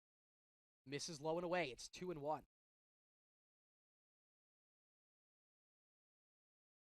Boston Burris now batting .373 on the season after that big performance in game number 1. This technically just his 61st at-bat on the year. Boston had 53 at-bats in the season last year, batting .226. So very nice step up in the output for the junior out of Highland Village, Texas, although this one is fielded by Plantamuro, and he takes it himself to the bag at second base, beating Parker. 1-2-3 inning for the Beaks. The lead remains 4. We head to the top of the 4th inning. ECSU 2, your UMass Boston Beacons 6. More after this on the Little East Network. Moving from Turkey, it was a rough journey for me because when you don't really speak the language that well and when you don't really fit in the crowd, it's very easy to disappear. But I decided not to give up, and UMass helped me. UMass Boston was my first choice because when I came to the campus, I saw that there was a lot of diversity. There's a lot of people. Here there's a lot of international students, so it's really cool to meet people from different countries, different parts of the world. I'm Julia Murphy. I'm from Canton, Massachusetts. I'm Olivia Murphy. I'm from Canton, Massachusetts. We're sisters. We're sisters. I play volleyball and she plays basketball. Here they have a freshman success community. So each major has their own community that you can join as a freshman, and you take classes with them, you do study groups with them. So it was really helpful getting to know people in your major right away. So in health exercise sciences, we have an internship at the end, so it's so much better to have like an advisor helping you out, like telling you which classes to choose. I'm the first undergraduate alumnus to lead this university. I'm very proud of that. I was literally able to transform my life because of the University of Massachusetts, and I want that for every single student that walks through the door.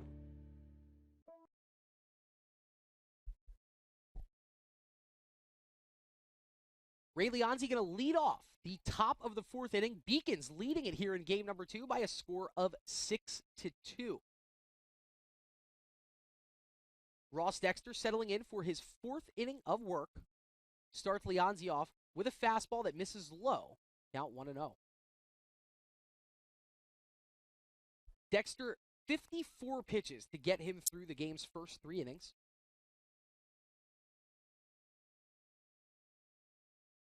That one does catch the inside corner on the 1-0 pitch against Leonzi. Ray Leonzi 1 for 1 on the day. Make it 2 for 2 as he reaches out and just places that one in front of Justin Gavea. His stellar day continues. He had 2 hits in game number 1, 2 more in game number 2, and this was a player who was already coming into action yesterday, hitting .338. As we take a look right now, yeah, up to .350 on the season with that base hit for Leonzi. And once again, for the 4th consecutive inning, it's a leadoff base runner for ECSU. Somehow the Beacons have been able, even with 7 hits across 3+ innings, been able to hold the score to just 2 runs. Can't count on that to continue. And it's the designated hitter Mason Balmer looking to reverse the chart. Big breaking ball there. Once again, it misses low from Ross Dexter. Ross having a bit of a tough time with the strike zone as this game is progressing here in Game 2. Will they give the green light? No. And it wasn't a strike anyway for Mason Balmer, so he's ahead in the count 3-0. Balmer struck out looking his first time up, the lone strikeout so far for Ross Dexter. Making his 15th start and 24th appearance on the season. There's a get-me-over pitch, and it does get over on the inside half of the plate. Count to Balmer is now 3-1. Great-looking numbers for a part-time bench player. Mason Balmer making just his 15th start of the season. That's a line drive. Oh, and it was in no man's land where Zerilli tried to catch it in the air to potentially turn a double play, and it goes right underneath his glove.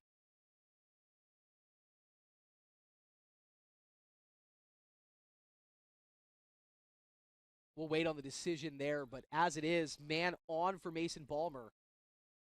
It's Ray Leonzi on second, Mason Balmer at first. Leonzi, we've talked about his speed. Mason Balmer, this is our first look at him on the base paths. He's only attempted 1 steal. He was thrown out. Ross Dexter, even though he has a 6-2 lead right now, it hasn't been the smoothest sailing for the big man.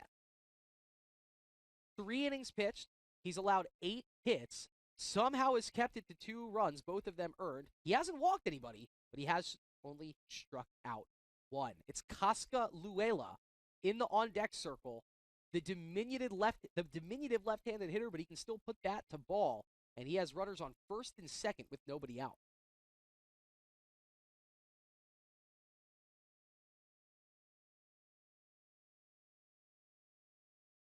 Dexter is balked once. Recorded 5 fly ball outs, 2 ground outs. Both runs earned. And those 8 hits hard to ignore from ECSU. But everybody comes off this mound visit. It's still going to be Ross Dexter. Once again, for the 4th straight inning, needing to get himself out of a leadoff base runner. 2 men on with no out here for Brent Cascaluela.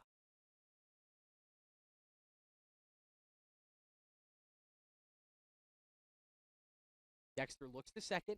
Comes home, it's a first pitch swing for Cascaluela. He lifts it high to right. Gavea, some funky steps, but he's able to get under it and squeeze it. Runner advances to third, but that's a big first out of the inning as Cascaluela tests Gavea. He gets under it for out number 1, and the double play is still in order now with runners on the corners for the 9-hole hitter, Noah Plantamuro.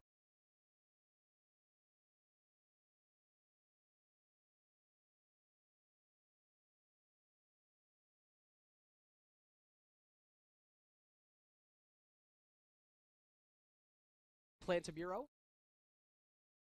He flew out in his lone at-bat so far here in game number 2.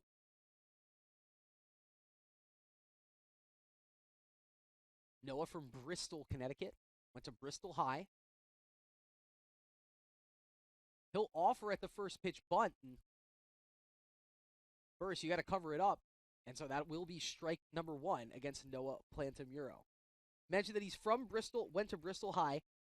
He's one of 3 players in their 6th year of eligibility, in their 5th year of college baseball. One of the few players that hasn't gone anywhere. Noah Plantamuro, not a transfer. ECSU, they love using the transfer portal. He's been with the Warriors all 5 seasons. That pitch catches the outside corner for Ross Dexter, and so quickly, the super talented 9-hole hitter Plantamuro in a bit of a hole. Dexter, can he get himself out of another jam? Let's see. He gets the sign. Corliss setting up over the outer half of the plate to throw over to first. Not in time. So we'll do it all over again. We got to hand it to Ross Dexter. There's not going to be a situation where he is afraid to attempt a throw over and get a pickoff out. Has a runner on third. If you miss with that throw to first, you're allowing that run to score, and you know it, but he's still trying to go for the pickoff out. Let's see. The 0-2 pitch pulls that one. Had one to waste. The count moves to 1-2.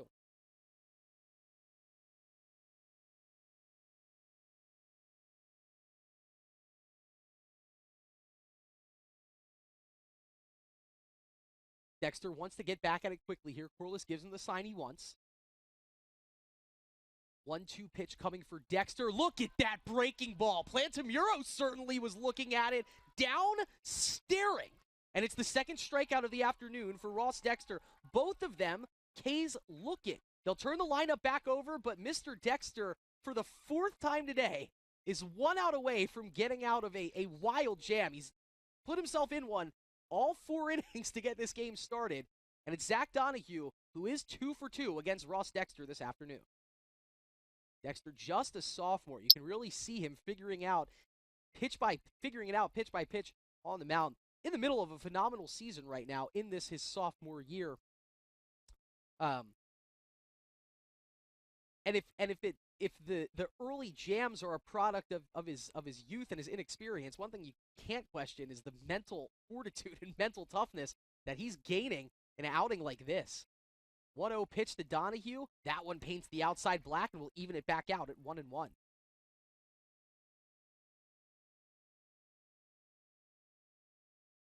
Zach Donahue from South Windsor, right across the river from Hartford. All of these Connecticut players seemingly from Central Connecticut playing on ECSU. This is in a tough spot. Zerilli comes on in that one. Oh, it hit the left fielder Morrison. He dove in behind Zerilli. It hits off of his glove. Oh, the Beacons were a centimeter away from getting out of trouble. Instead, 2 runs come across and score, and the Warriors back to within 2. It's 6-4. Donahue, I believe that's going to go down as his 3rd hit of the contest. He just put it in such a perfect spot. He's now 3 for 3 with 3 singles, 2 ribbies, and this is a ball game again, folks. ECSU back to within 1. It's 6-4. And Jason Claiborne, another hitter who is already 2 for 2 on the day, staring down Ross Dexter right here. He puts a big charge into this one. We might have a tie ball game before this half inning is over.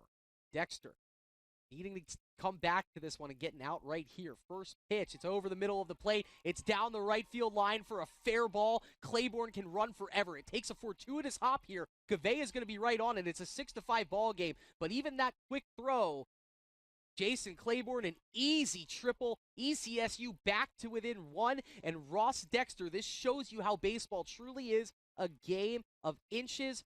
Maybe even dial it down less than that, a game of millimeters. Zerilli and Morrison were both so close to catching that Donahue looper, and it hits off the glove of Joey Morrison as he dives. Now it's a 6-5 ball game, as Dexter could have gotten out of the inning at 6-2. And look who's coming up. It's Matt Malcolm. Matt, 0 for 2 on the day, but he does have an RBI ground up in his last at bat. It's Claiborne with the big RBI triple standing on third. Jason Claiborne, officially 5 of 7 now in today's baseball across those 2 games. First pitch swinging for Malcolm. That's a nice play from Metzdorf. Long throw, and the scoop is there for Burris. Oh, they needed Metzdorf to deliver, and Burris. And the Beacons do get out of the inning, still holding the lead. But that's a big 3-run top of the 4th inning, and Ross Dexter reeling a little bit. We'll take a quick break. When we go to the bottom of the 4th, it'll be the Beacons leading by 1, 6-5.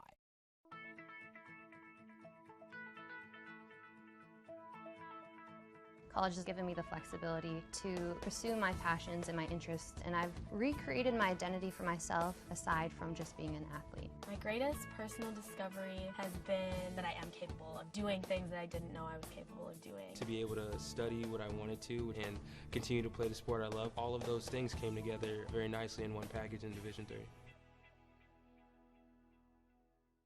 I did receive a non-athletic scholarship upon entering school. I got the presidential scholarship, which was huge for me. I think there's more opportunities for academic scholarships in Division III. I did receive academic scholarships. Just being involved on campus, being a leader, all those things combined kind of get me recognized. It's a great experience for me.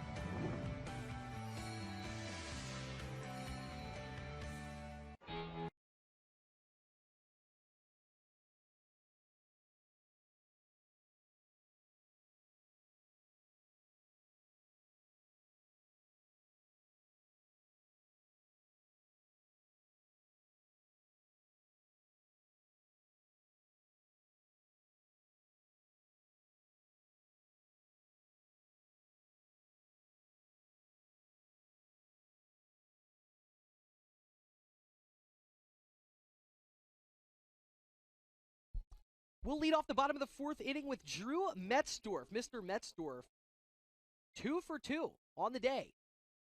A single in the first, a triple in the second.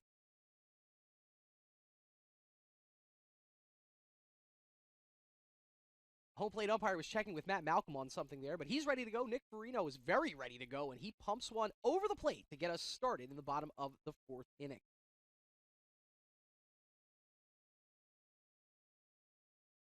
Metzdorf more than likely over the 350 mark at this point right now. Nice read there by Plantamuro. He comes up throwing. Or that was Donahue, pardon me. The shortstop comes up throwing and gets him by a half step. Drew Metzdorf, his first out of the day, as he's retired on the ground out to short.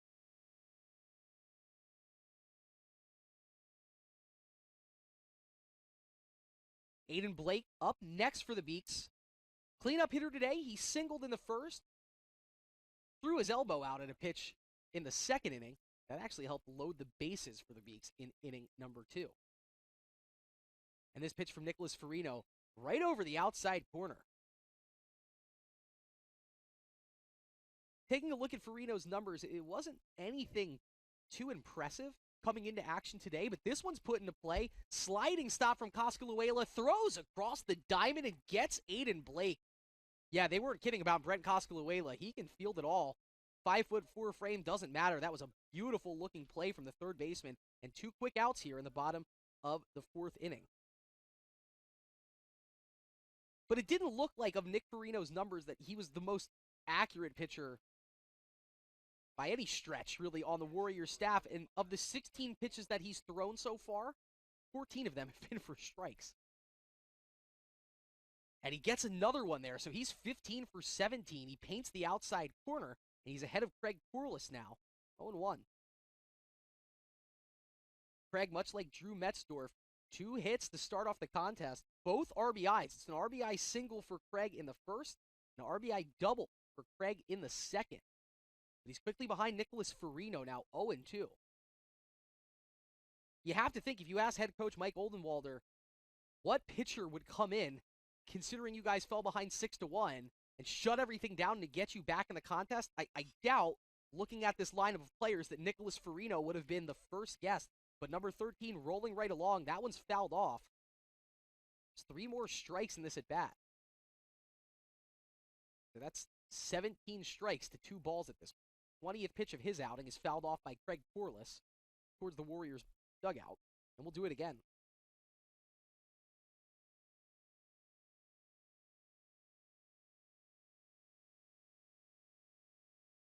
Corliss with 20 strikeouts on the season. Technically, it puts him 5th most on the Beaks. Loops this one up. This one's headed towards no man land over the head of Donahue, but the left fielder, Co Francesco, got a great read on that one, and he squeezes it for out number 3. It's a 1-2-3 inning for Nicholas Farino, his 2nd in a row. And the Warriors back to bat with a chance to take the lead, trailing by just 1. We're heading to the top of the 5th inning at Monin Park in game number 2. Beacon 6, Warriors 5. Cheer for the stumbles. The he shoulda had that's. And the tears that linger. For in those moments, greatness lies. There, you will find the provoked, the determined, the unified. It's in those moments that champions are born. The University of Massachusetts Boston, with its scenic oceanfront campus, easily accessible to downtown Boston, is recognized as a model of excellence for urban public universities. 16 NCAA Division III sports are part of the more than 100 student organizations that create an engaging campus life in America's biggest and best college town. UMass Boston, Boston's urban public research university for the 21st century. Division III allows. Welcome back to Monin Park. I'm Chris Del Sordo, calling the action live for you here on the Beacon Broadcasting Network, presented on LittleEast.tv. Kind of surprised to see this, but Ross Dexter back on the bump for the Beacons, trying to seal off his 5th inning of work. Through 73 pitches, he has allowed 10 hits, 5 runs, all 5 of them earned. He has struck out 2, and he hasn't walked anyone yet, and I think that's got to be the one reason that we're still looking at Mr. Dexter on the bump. Ryan Parent, the big lefty first baseman, back in the batter's box. He is 0 for 1 today, but he does have an RBI sac fly back in the 1st inning. Dexter comes set. Here's his first pitch in the 5th inning of work, and he paints the inside corner. You see Ryan Parent, he flinched off the plate there. He had a long look back at his dugout, but I think that was more of a byproduct of his eye than the strike zone. Dexter ahead of him 0-1. Misses that one low and away. Kind of a lackadaisical frame job there out of Craig Corliss. Brings the count to 1-1. The top of the lineup making it move for ECSU today, both Zach Donahue and Jason Claiborne, 3 for 3 each with an RBI and an extra base hit.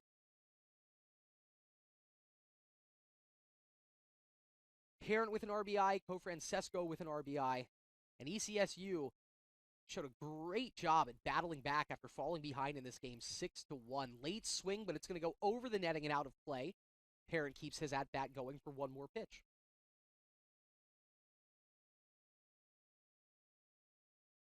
Ross Dexter was so close to getting out of the top of the 4th with a score still at 6-2. But then a ball lifted into play from Zach Donahue. It bounced off the glove of a diving Joey Morrison, and it was also over the head of Gianni Zerilli Jr.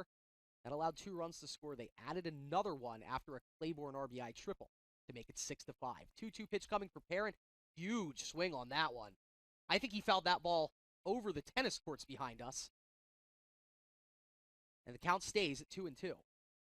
Whenever you foul off a ball that hard straight back, you were just underneath it, hypothetically.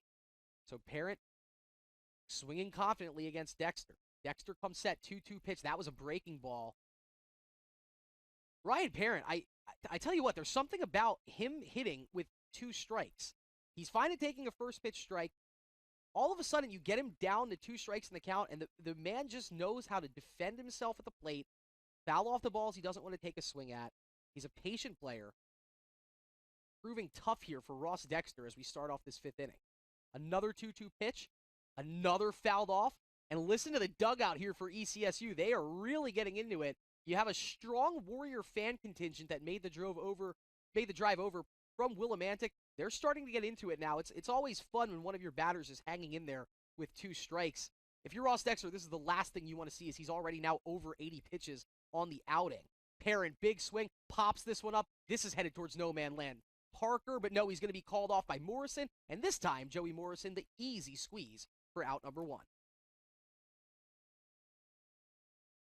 Just some nightmares popping into my head after that last Zach Donahue looper found its way between those 3 players. This time, Morrison calls off everybody nice and early. And strong play there out of the true freshman out in left field. That ball was his. He got to it.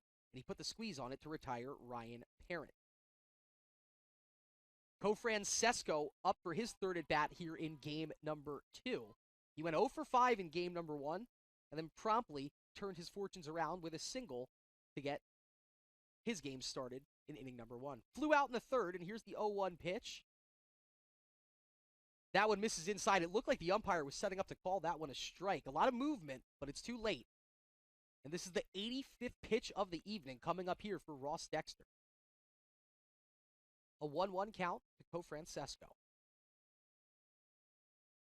Ross comes set. That breaking ball comes back over the plate, but it misses well high. Cofrancesco ahead in the count 2-1. For such a talented hitter in Josh Cofrancesco, a couple of times against right-handed pitching, you've seen him look a little bit uncomfortable in the box, sort of bail away. Now, he's taking that first step. It's an open step, but it's more than that. He was bailing away from that one on the outside corner. It caught the outside corner, and now the count is even at 2-2. You see he's got a squared stance, but then he opens that first step towards the left field line. That 2-2 pitch misses wide. We're full now with a count 3-2. Quirky mechanics, to say the least, for Josh Cofrancesco, but baseball, very much a sport. You just do what works for you. He's got a 3-2 count here against Ross Dexter. Dexter comes set. This is his 88th pitch of the contest. Grounded sharply. Zerilli stays back nicely on it, comes up firing and gets the out. Well-executed play for Gianni Zerilli Jr. There was that tough line drive that went under his glove back in the 4th inning. Remember, they ultimately went on to score 3 runs that inning. But that's a beautiful play for the second out of inning number 5.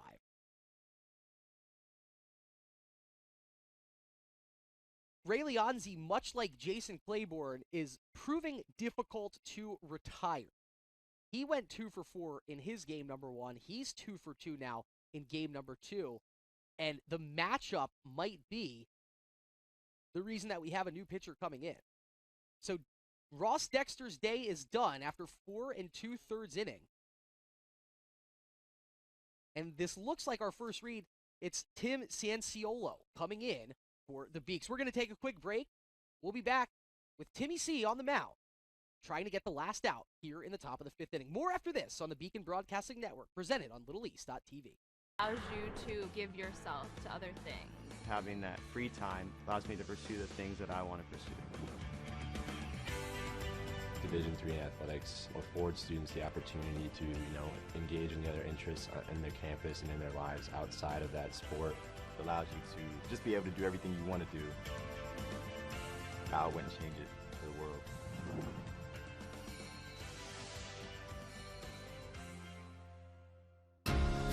Moving from Turkey, it was a rough journey for me because when you don't really speak the language that well and when you don't really fit in the crowd, it's very easy to disappear. But I decided not to give up, and UMass helped me. UMass.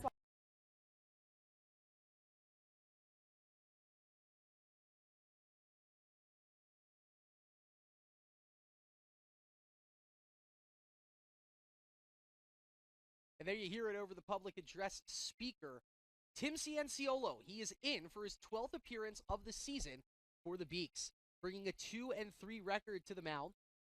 He has pitched 35 innings of work this season, a 7.2 ERA, and similar strikeout and walk numbers for Cianciolo. He started 8 games. This is just his 4th appearance in relief. The senior out of New Milford, Connecticut, from New Milford High.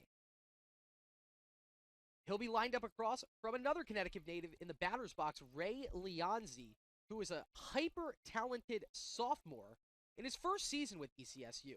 Last season, he played for Fairfield University. It was a D1 transfer. He hit 300, went 3 for 10 in his 10 at-bats, and stole 2 bases and decided, hey, you're giving me 10 at-bats, I'm going to go back to Willimantic and play for the Warriors. And what a welcome addition he has been to ECSU this season. He was an all-state baseball player 2 years in a row, his junior and senior seasons for Trumbull High School in Connecticut. And as a football player, was a 3-year starter and went second team all-conference. Can only imagine what Leonzi was playing out there at 5'8", 185, but if his speed on the base paths translates to the football field, I can imagine he was a weapon. He's in the batter's box right now with a chance to keep this rally going, if you will, for ECSU. They found themselves down 6-1 through the game's first 2 innings. Right now trailing just 6-5. They finally chased the Beacon starting pitcher, Ross Dexter. And now it's Tim Cianciolo, who was, by many accounts, probably figured to be this team's de facto third starter. Still kind of has that role. Now he comes in just as often in relief in these high-intensity situations, if you will. And this is a very important at-bat right here for Leonzi, a batter who has reached his last 3 at-bats today, going back to his last at-bat of game number 2, or game number 1 in these first 2 in game number 2. The count is even. Leonzi right on top of the plate in that left-handed batter's box, and that one misses high, and Leonzi was able to check his swing. Strong forearms there for Mr. Leonzi, as I think the average baseball player would have went around on that one. He was able to hold, and he's ahead in the count now on Cianciolo, 2-1. Timmy C comes set from the windup. That one's right over the middle, and it's roped. Parker back to it, and in stride puts the squeeze on it for the 3rd out. So Cianciolo comes on, and he gets the 1 batter out he needed to. We'll turn it over to the bottom of the 5th inning. Beacon still holding a 1-run lead. It's Beacon 6, Warriors 5. More after this on the Beacon Broadcasting Network. Boston was my first choice because when I came to the campus, I saw that there was a lot of diversity. There's a lot of people. Here there is a lot of international students, so it's really cool to meet people from different countries, different parts of the world. I'm Julia Murphy. I'm from Canton, Massachusetts. I'm Olivia Murphy. I'm from Canton, Massachusetts. We're sisters. We're sisters. I play volleyball and she plays basketball. Here they have a freshman success community.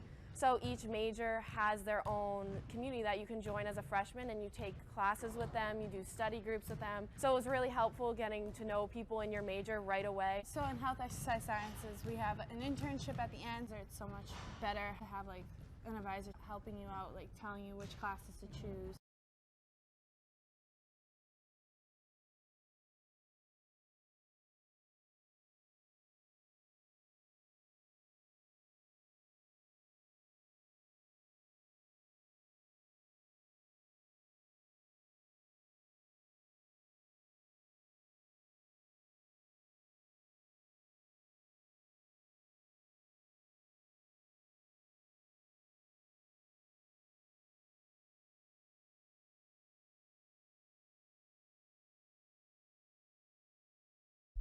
Welcome back to the action here at Monin Park. It's Gianni Zerilli Jr. leading it off in the bottom of the 5th inning. The Beacons, at one point, were leading this game 6-1.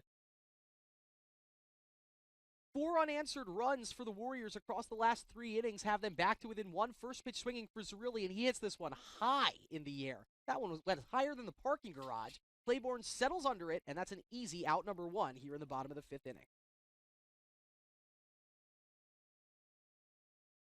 Up until that point, Gianni had hits in his previous 3 at-bats of the day, going back to that 8th inning home run in game number 1. Justin Gavea, he had an RBI single back in the 1st inning, part of the Beacons' 4-run first. He takes that pitch low for ball number 1. Gavea has seen his fair share of lefties over the course of the afternoon. Farino on Gavea, and now we have another umpire taking a foul ball here. This home plate umpire, see, as you can see, Matt Malcolm and him sharing some fun right there. He handled that one much better than our Game 1 umpire. He wore that one right on the right shoulder, and he didn't even flinch. He's right back behind Matt Malcolm to do it again. Big breaking ball out of Farino. You can see Farino yelling at himself as that one leaves his hand.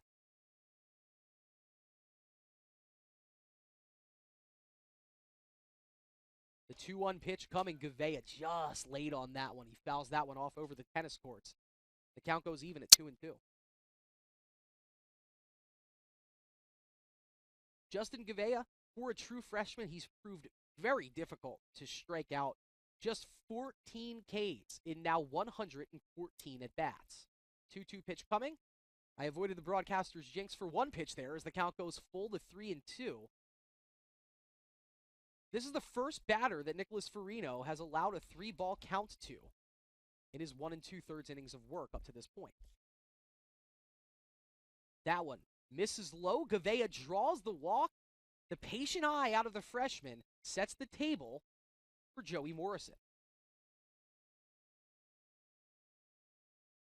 That's just the second walk for the Beacons this afternoon.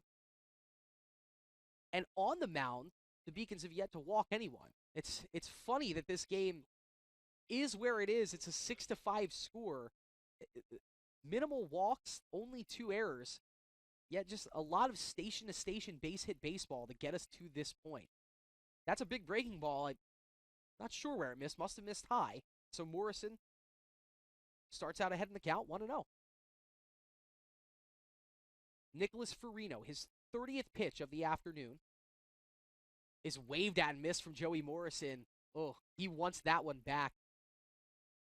You can see it all over his face there. Just a hair late on that one. It was up, out over the plate. He tried to get his arms extended. That delivery from Farino, it's unorthodox to say the least, and lefty on lefty, having a hard time picking it up. That throw over there sends Gavea back safely to first. Gavea just got his 8th stolen base on the season in game number 1. He is now 80% on the year, 8 of 10. He fakes going there, and that opens up the gap in right center field. Gavea moves to second. It's a base hit for Joey Morrison, and back-to-back base runners in the forms of the 2 Beacon freshmen have 2 runners on and 1 out for Luke Levitt. Luke technically 0 for 1 today. He was hit by a pitch in his first at-bat of the afternoon. Flew out to left field his last time up.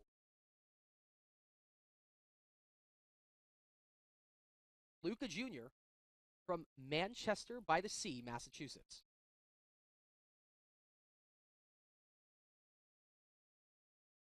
First pitch coming in from Farino. That catches the inside corner, and Levitt's behind in the count to get it started. 0-1.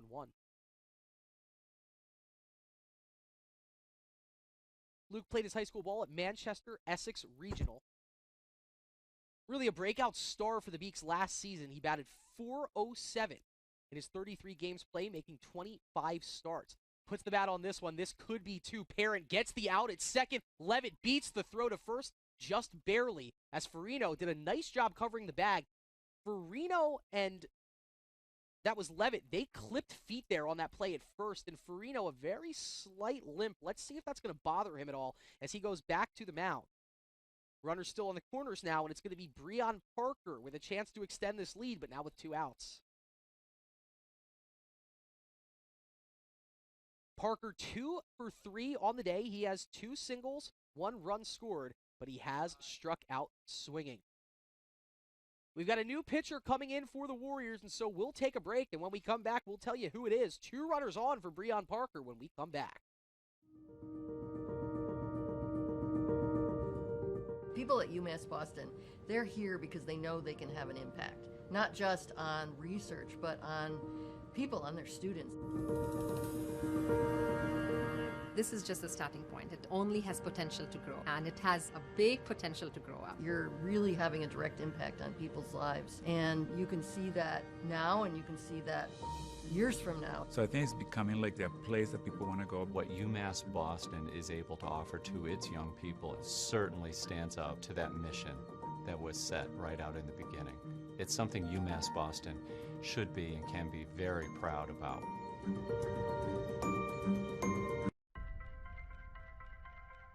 I'm a Division III student athlete, and I know how powerful words can be. The term gay doesn't mean stupid, lame, or less than. So I pledge to speak up if I hear the term gay used in a derogatory way or any other homophobic terms. If you can play in Division III. I'm a Division III student athlete, and my teammates unconditionally accepted me as part of their family. So now I pledge to do the same for others. If you can play in Division III. Well, we rejoin the action here at Monin Park. 2 outs here in the bottom of the 5th inning. Now, I don't want to speak for our public address announcer, Todd, but I think he's going to agree with what I'm about to say. You enter sports announcing to call names like this. Coming on to pitch for the ECSU Warriors, number 45, Tim Pfaffenbichler, making his 7th appearance on the season. That was fun to say his name. A senior out of Windsor Locks, Connecticut. He is one of 3 6-year seniors. He graduated high school back in 2018.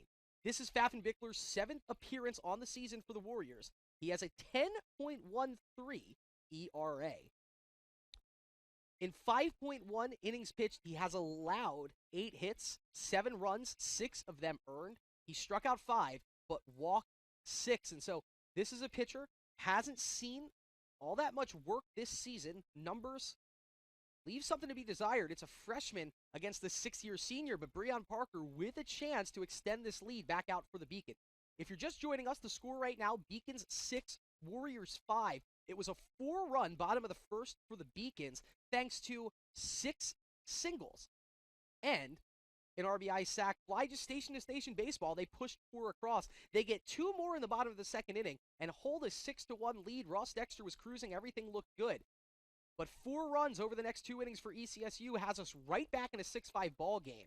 And Nicholas Farino's 2 innings of relief really put some calm over this ECSU team. Now Pfaffenbichler on the mound, Parker in the box with runners on the corners and 2 outs. The first pitch, they're going. Oh, and the throw gets away. They had Luke Levitt dead to rights on that throw down, and the throw goes wide from Malcolm, or I'm assuming that the way Levitt pulled off kept Donahue from going to catch the ball. The run is going to score.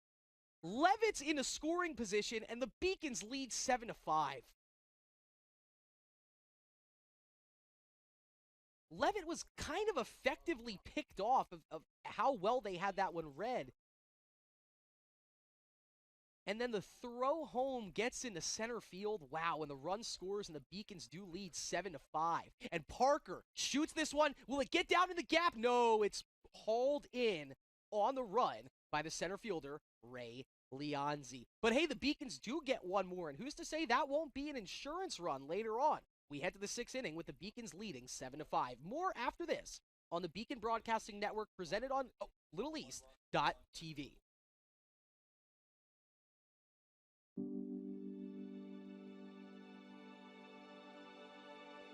What separates UMass Boston from other schools is the fact that a large percentage of students commute. For me, it takes 2 hours each day to go to and from school, but every second has been worth it because the students that come here are serious about learning, they value their education, and understand where it'll take them in the future. This is what UMass Boston means to me.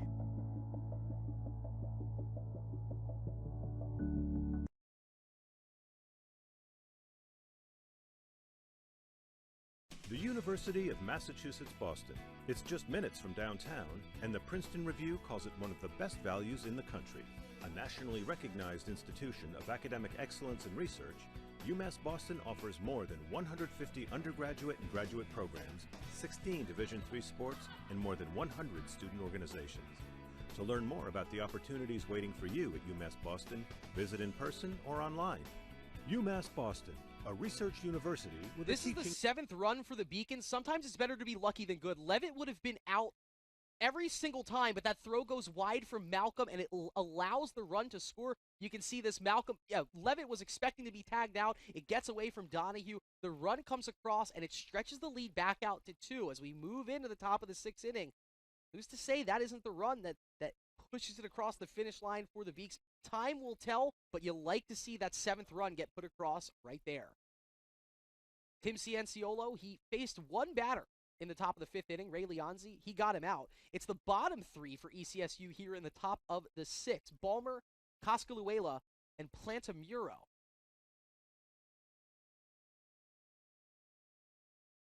Mason Balmer, first pitch swinging. That one's up towards us, over our press box, and out of play for strike 1. Balmer 1 for 2 on the day. He struck out looking at his first AB. Singled his last time up. We mentioned Balmer, for a player that doesn't technically start regularly, phenomenal numbers for a bench player. Big breaking ball there for Cianciolo. It catches the plate, but it misses high. And the count even at 1-1. Balmer 333, 2 home runs even. 16 hits on the season, 6 doubles. Has a 1-1 count here. Timmy Cianciolo busts him inside there. He fouls it straight back, and now Cianciolo 3 pitches to work with as he's ahead in the count 1-2.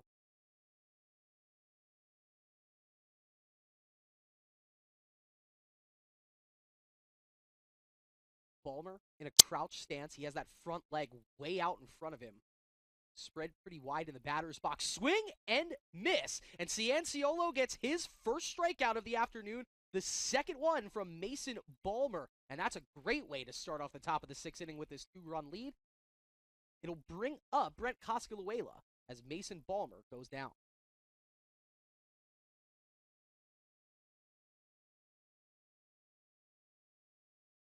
That's the 12th strikeout on the season from Mason Balmer. Coscaluela, he struck out just 10 times on the season. He's in the box. He takes a big swing at the first pitch. He fouls it right off of his foot. He'll take a couple steps to his right before getting back into the batter's box. Not every player on ECSU with the stirrup socks, most of them are wearing them. Something about Brent Coscaluela, he just looks like a baseball player out there with those stirrup socks and the Adidas cleats. He's 5'4", but he belongs to that batter's box. He crowds the plate behind in the count to Tim Cianciolo, 0-1. The 0-1 pitch, fastball, misses well outside. Coscaluela even has a home run this season. 10 extra base hits, it's 8 doubles, a triple, and a 4-bag.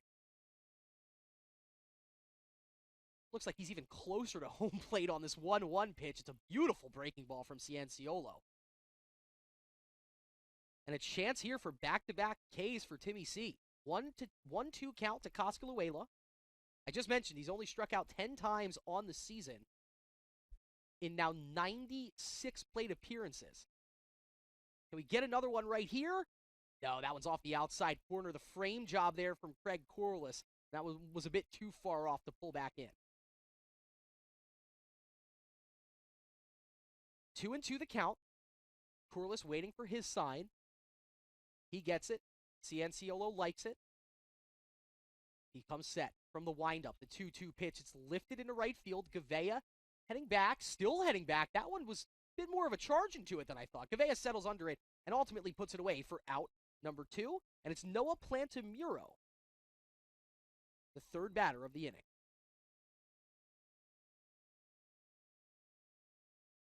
Plantamuro 0 for 2 after a 2-hit game in game number 1.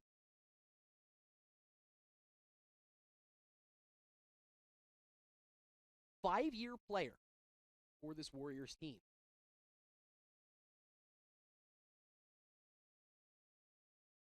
First pitch coming from Cianciolo. That's a beautiful breaking ball that catches the top left corner of the strike zone. This might be the best stuff we've seen out of Tim Cianciolo in quite some time. He had a very impressive win back in Florida earlier on this season. Big play from Metzdorf to his left. Throw across the diamond, and he gets him. Plantamuro, 9 times out of 10, that's an extra base hit down the left field line, but Drew Metzdorf up to the occasion. We are through 5.5 here. We head to the bottom of the 6th inning. The Beacon's still up, 7-5. Passion's love. Passion is love for what you do. Because I think when you face challenges, it comes down to how much you want it and how much you love it. Passion is what keeps you going forward. Seeing so many people that were like-minded and so hardworking in their sport and academics, being surrounded by like-minded people makes you want to be more passionate. I think it pushes you to a different level that maybe you didn't think you had. And you can do the best of both worlds and love all of it. Proportion to me is the lived experience of our Division III student athletes. They balance life from an academic perspective and the rigors of competing at a high level, bonding with teammates and building lifelong friendships. But they also are involved in their communities. They work jobs and internships and volunteer. They've learned to be resilient. Diverse experiences are setting them up for the future. Passion's love. The 5-campus UMass system is the university that educates the workforce of Massachusetts. We recognize that we are truly here for a reason, and that recognition inspires us and drives us every single day.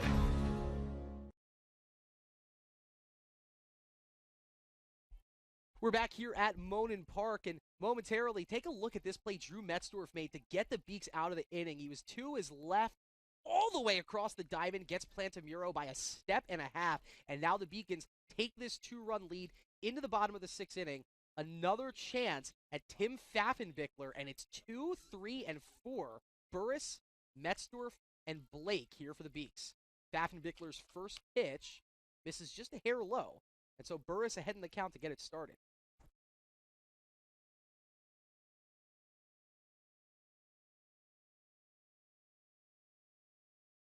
That one over to even the count back out at 1 apiece. Boston flew out his last time up. That was his first right-handed at bat of the afternoon. He's back in the left-handed batter's box here, and a big swing, and that one's going to get down in fair territory down the right field line. He can run, and he got a great jump out of the box, but a great play in right field from Claiborne is going to keep Burris at second with a double. It's a leadoff double to get the bottom of the 6th inning started, and the Beacons with a fierce eye right now at the plate trying to lock in a 10-win conference season. That's a great way to get it started. Burris was all over that one and kept it fair. Nice play by Jason Claiborne. He's got a lot of speed around the base pass. Clearly, he has it out in the field of play as well. He got to it, lost his hat in the process, but got it in. Burris even had to slide in the second. Thought he might have been testing the waters for a triple there. But no outs and a runner in scoring position, and the 3-hole hitter Drew Metzdorf in the box. Pfaffenbichler tried to get Metzdorf to chase it one low just then. Malcolm up to the task. He goes down and stops it right where it is.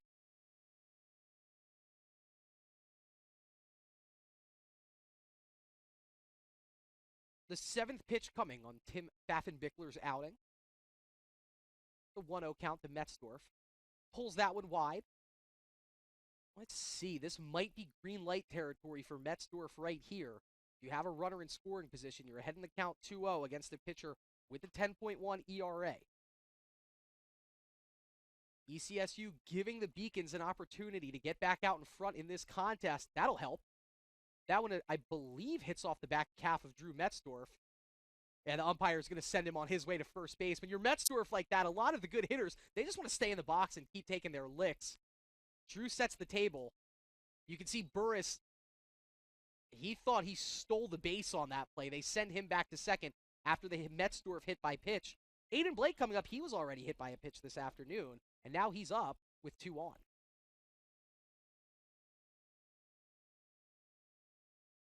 Looks like we got a replay here from that first hit of the first inning in the form of Boston Burris. Yeah, he jumped out on that one. You can see him pull it deep down the line. It sends Claiborne deep into the corner, and that was a great adjustment from Claiborne once the ball did hit the fence to keep Boston in at second. Nice camera work down there in the first base dugout. And you can see Burris, he was digging it out of the box the entire way. He saw how quickly Claiborne got that ball, but a big celebration from Boston Burris back to the camera. Love to see that. He's on at second. Metzdorf on at first. Pfaffenbichler going to stay in there after the conversation with the pitching coach.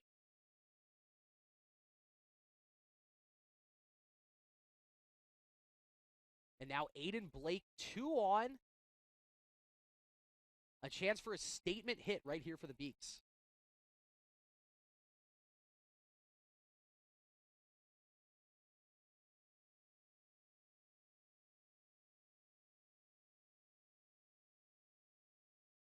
Oh, Blake squares. He almost gets hit with that first pitch, and the runners are going to easily move on to second and third.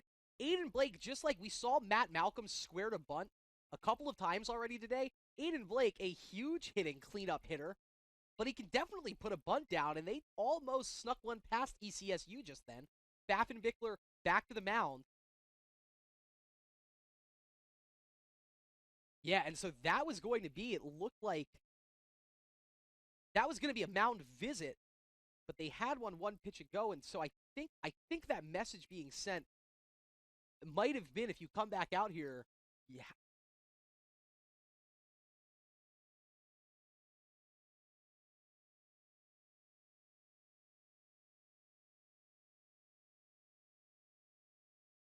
All right, so clarified that, kind of guessed right there. If they went back out for another mound visit, that would have been it for Tim Pfaffenbichler. So instead, he stays on the mound, but he spoils one there, and he's behind to Aiden Blake now 2-0. Matt Malcolm sent scrambling on 2 straight pitches. There's no relief in the batting lineup for Pfaffenbichler because behind Blake, it's Craig Corliss and Gianni Zerilli Jr.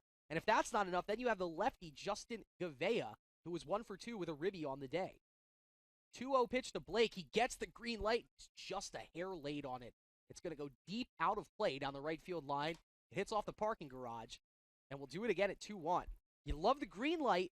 Not quite executed there by Aiden Blake.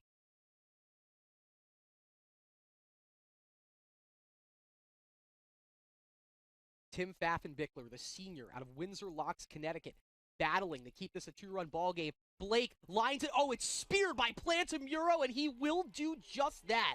Noah Plantamuro, hey, that's championship-winning baseball right there when you have a second baseman making plays like that. All of his momentum seemed to be going to his right, or to his left. He reaches back out to his right, gets the glove to it, gets the second out of the inning, and now Pfaffenbichler, he will come out. We have another look at that beautiful play from Noah Plantamuro.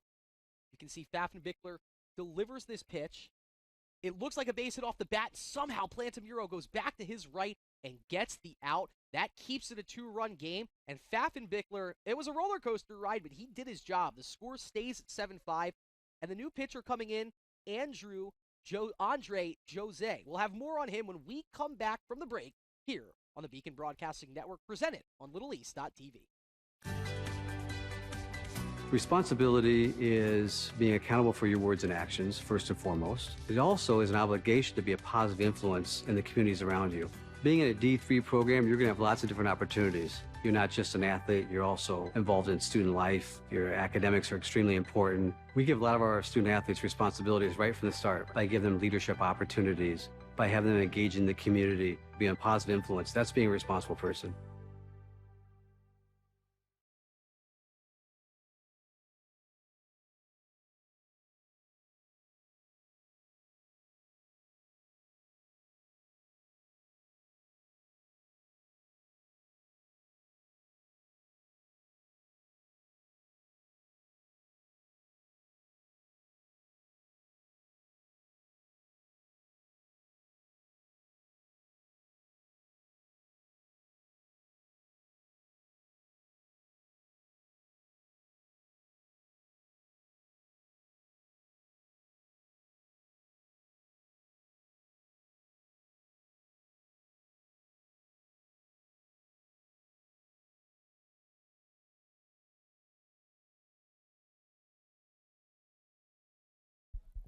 You're looking at the newest relief pitcher for the ECSU Warriors. Now coming in to pitch for ECSU, it's number 19, Andre Jose, the 5th different pitcher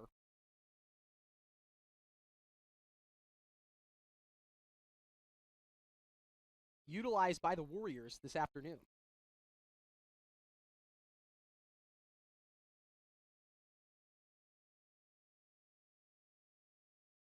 Jose, this will be his 9th appearance on the season, a 1.17 ERA. In 8 innings pitched, he's allowed just 5 hits, 1 run. It was earned. He's walked 6 and also struck out 6.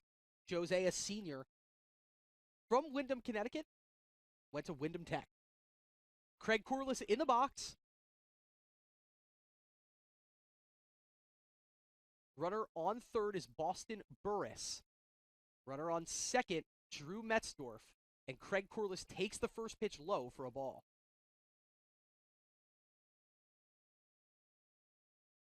Still can't get over that play from Noah Plantamuro. This would be definitely an 8-5 ball game, maybe even more, and instead it's 7-5 with 1 out and a phenomenal pitcher back onto the mound in the form of Andre Jose. Gets back into it with a strike up over the outer corner. Corliss is back even 1-1. Craig way out in front of that breaking pitch. The shadows ever so slightly starting to creep in between home plate and the pitcher's mound. And that looked as if Craig didn't have the best view of that ball. Count is 1-2. Jose delivers that one low. Malcolm, nice job staying down with it, keeping it in front of him.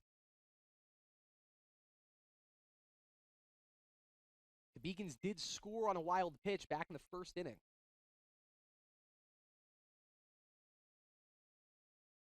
Burris, a slight lead off third. 2-2 pitch. That one's lifted towards no man's land down the right field line. Coming on his Claiborne. He dives. He can't come up with it.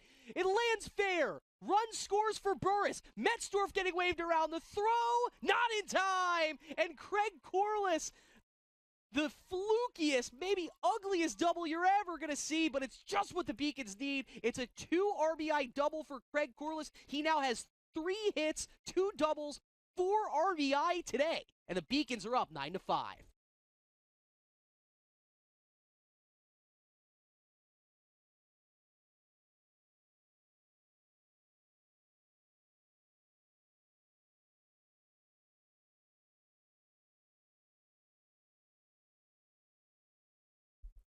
big double for Craig Corliss. Andre Jose thought he was through another big Beacons hitter. Instead, Corliss lofts that one up to a spot where Claiborne just can't catch up to it. That's a first pitch strike against Zerilli Jr., but the Beacons, a huge 2 RBI double. It feels so much better at 9-5. Jose, the 0-1 pitch to Zerilli Jr. That one misses low.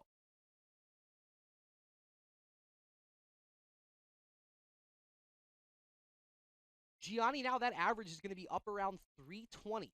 He has 6 home runs, 33 RBI on the season now, and he gets a hold of this one to deep right center field. He's pushing Claiborne back towards the triangle. He makes the catch onto the warning track. Wow, we've seen it all out of this Jason Claiborne. He couldn't quite come up with a Corliss play, but he tracks that one down in deep right center field, robbing Gianni Zerilli, and that's the second out of the bottom of the 6th inning.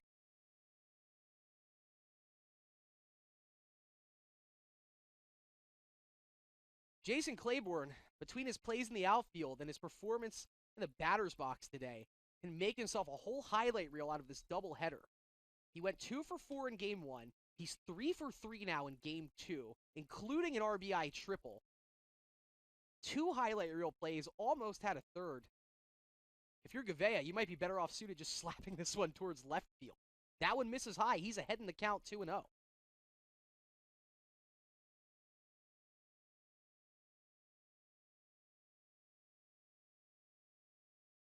Gavea 1 for 2 on the day, a RBI single and a walk to go along with a ground out. He took a big swing on that 2-0 pitch, was late, fouled it straight back.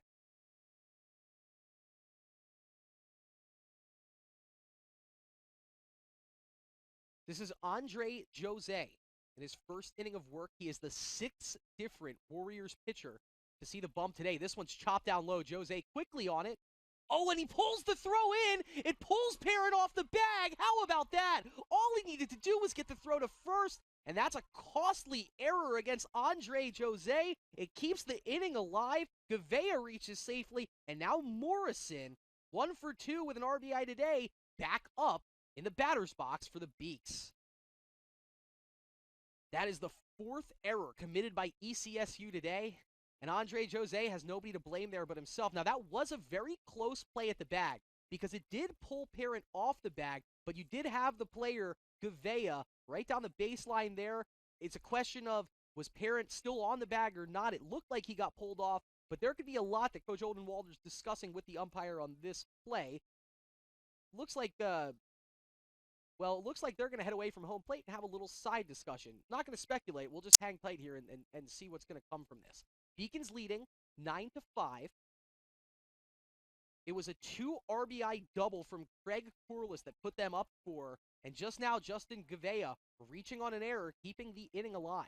He's at first, Craig Corliss at third, and Joey Morrison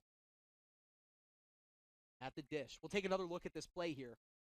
Gavea slaps at it. It's right to Josie. He fields it cleanly. He even got to it maybe a step sooner than he anticipated, and he rushes the throw over. It pulls Parent off. Let's take one more look at this here. So the throw over pulls Parent off the bag. Yeah, he doesn't tag it back in time. Gavea easily and safe. And that's how he reaches on that error. That first pitch, a strike against Joey Morrison, so he's behind in the count, 0-1.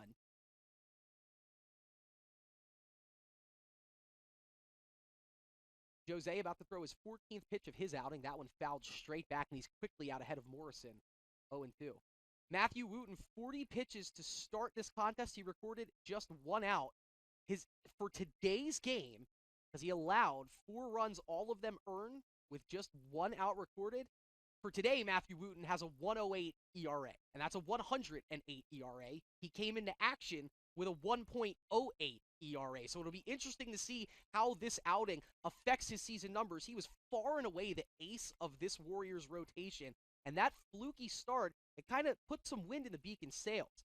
Alex Valdez comes on. He recorded 2 outs in 8 pitches. That one lined right up off the glove of Jose, and he catches it in the air. Wow, he recovers from his first error with a beautiful little web gem, and we'll move to the top of the 7th. The Beacons still holding a 4-run lead. 2 across from the 2 RBI Craig Corliss double makes it 9-5. Top of the 7th after this on the Beacon Broadcasting Network.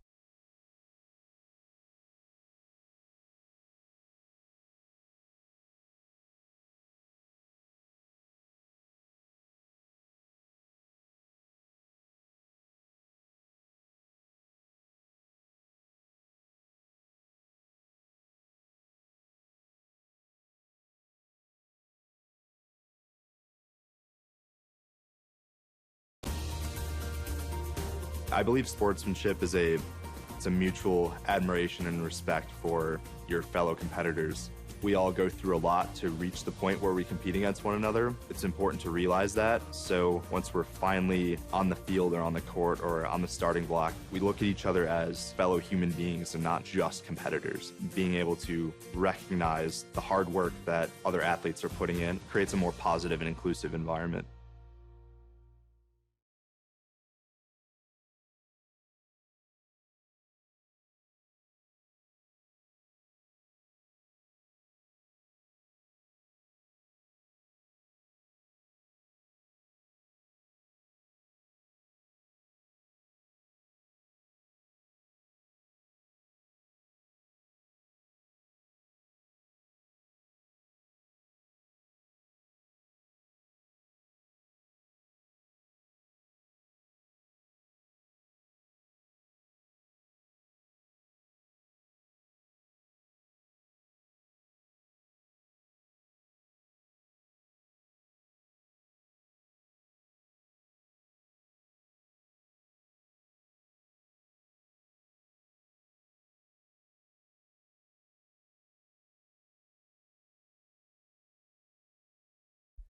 We're back here at Monin Park in the top of the 7th inning. The Beacons, 2 more across thanks to the Craig Corliss RBI double, and they're holding a 9-5 lead here over the ECSU Warriors. ECSU won game number 1 of this doubleheader 7-5. They are the 13th nationally ranked team in both Division III polls. They now have a 30-9 record on the season. The Beaks falling to 21-16 after that game 1 loss, looking for win number 22 and looking for conference win number 10 to end their regular season. Zach Donahue went hitless in game number 1, 0-5, and so it's only fitting that right now he is 3 for 3, including a double here in game number 2. Cianciolo pulls that one low and in, and so he's behind Donahue here, 2-1. It was a tough start for Russ Dexter. Almost looked like he was going to get through 5 innings with only allowing just 2 runs. He ultimately allows 5, all of them earned through 4 2/3 inning. Chased him after 88 pitches. Tim Cianciolo came in, 4 up, 4 down, more or less. No runs allowed, 1 hit, 4 outs, and one strikeout. So he's really coming in and calmed this game back down. This one's lifted. It's going to chase Parker to his left a bit. In the triangle, he settles in, actually well in front of the warning track, and gets out number 1 on the lazy fly ball out. Jason Claiborne, another player that is 3 for 3 on the day, heading into the batter's box for ECSU. 3 for 3 with a triple and a couple of highlight plays out in right field, too.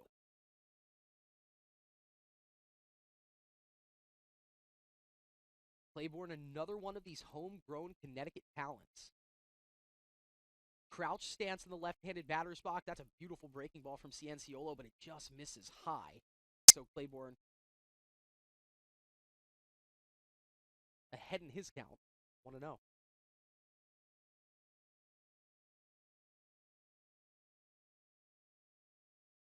That one does catch the outside corner, so Cianciolo bounces back and evens the count at 1 apiece.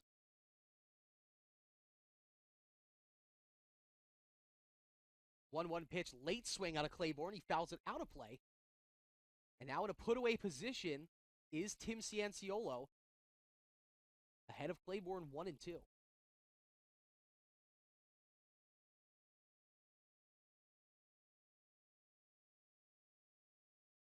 Taking his time here before the 1-2 pitch. Gets his sign from Corliss. Comes set. That one misses just low. Cianciolo wanted it, but he knew it was low, and so the count goes back even at 2-2.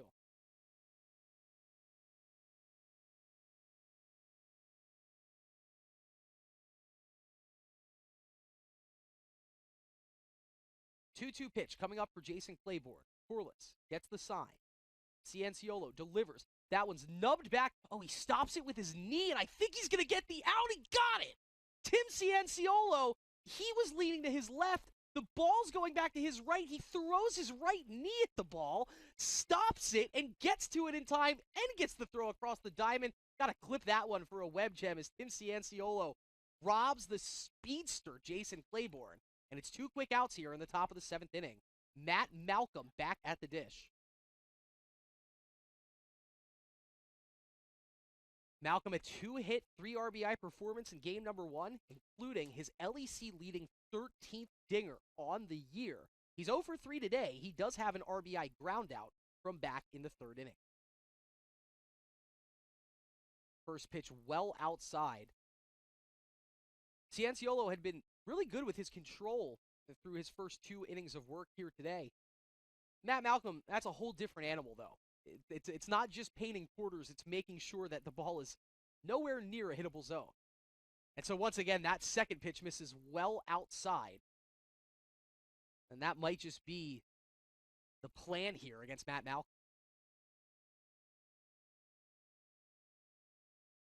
The average was up over 370 after game number 1. Might still be there, but 0 for 3 today. That big breaking ball, first 2 pitches were fastballs. He misses with that breaking ball outside, and have to assume that it's going to be take all the way here for Matt Malcolm. Never know. Cianciolo comes set from the windup, and that one does catch the outside corner, so he decides to put one over. Might still just waste one here, honestly. Not sure what the game plan is. You're up 4. Don't want to just allow the walk. Let's see what Timmy C does. 3-1 pitch. That one catches the outside corner. And Matt Malcolm, he wanted to take the walk on that one. Instead, he's back in the batter's box with a 3-2 count. Tim Cianciolo buckling down after falling behind 3-0 to Matt Malcolm. Let's see. He shakes off the first set of signs. He likes the second sign from Corliss. The 3-2 pitch. On its way from the windup. And that one is just a hair too low and away. Cianciolo looking back at the home plate umpire. He wanted it. I think the argument he was making is that it was at the same spot. It wasn't quite, and it will be a walk for Matt Malcolm. Here's a look at the play that robbed Jason Claiborne. It was going to his left. You can see Cianciolo thought that it was going to go into his glove. Instead, it takes a weird hop to the right. He throws his knee at it and then gets to it, gets the out at first by a step on Jason Claiborne. Maybe he didn't even, but we'll give it to him there. It's out in the scorebook. And that's a play to remember for Timmy C. Ryan Parent in the batter's box here. That first pitch bounced in from Cianciolo. He's ahead in the count, 1-0. Game number 1, 2-hit performance for Parent. Game number 2, yet to record a hit. He's 0 for 2 today. He had an RBI sac fly in his first at-bat. Then he lined out to third and flew out to left field. That one right there from Cianciolo to even the count back out at 1 apiece.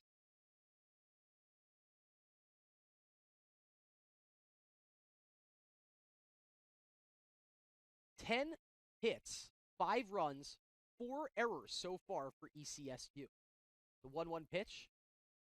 That one almost hits Parent, misses inside. You can see Parent leading the way before game 1 even started with 35 RBIs. Had a pair of ribbies in game number 1, 1 more in game number 2, so he's well out in front with the team lead. 38 RBI. Matt Malcolm had 3 ribbies in game number 1, so he's up to 35 RBI. The 2 big hitters doing what they came here to do. That's a diving play from Burris, and nobody else was there to get the ball. So the runner, Matt Malcolm, he will take third.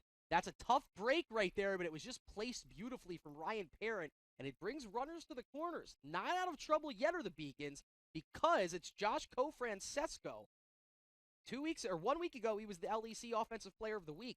He's up with runners on the corners. This is a 4-run game with 2 outs in the bottom of the 7th. 35 pitches up to this point for Tim Cianciolo. He's yet to allow a run, but flirting with danger right now. Has only allowed 1 hit, walked 1, struck out 1. This is the most danger he's been in his 2 innings of work. Malcolm on at third. Ryan Parent on at first. Josh Cofrancesco at the batter's box, staring at a first pitch breaking ball for a strike. And once again, I don't want to keep harping on this, but this is my first time watching Josh Cofrancesco bat.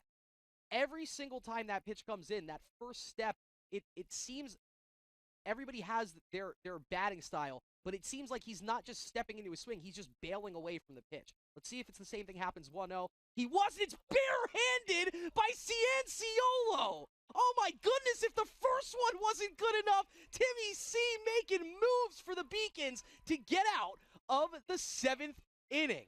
Well, I thought the first one was great. I have a feeling we'll be looking at both of those plays on Instagram later on. We head to the stretch. Bottom of the 7th coming up. Beacons 9, Warriors 5.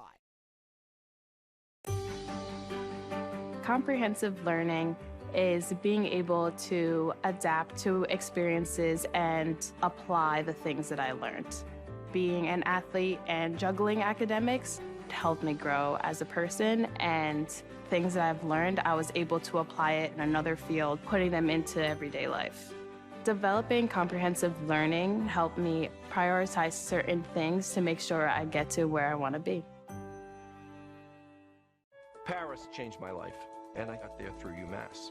Those very specific seminal moments in Paris, the subway. A man in a tuxedo walked in, and a woman in a long gown. And it was stunning. It all hit me. It was like a lightning bolt. There was this world of beauty and style that I wanted to be a part of. That was the beginning of the journey. And that all came through the University of Massachusetts. And that was really a key moment for me. That's one of those moments you never forget. Celebrate the soggy shoes and the slow starts. Celebrate the lessons learned along the way.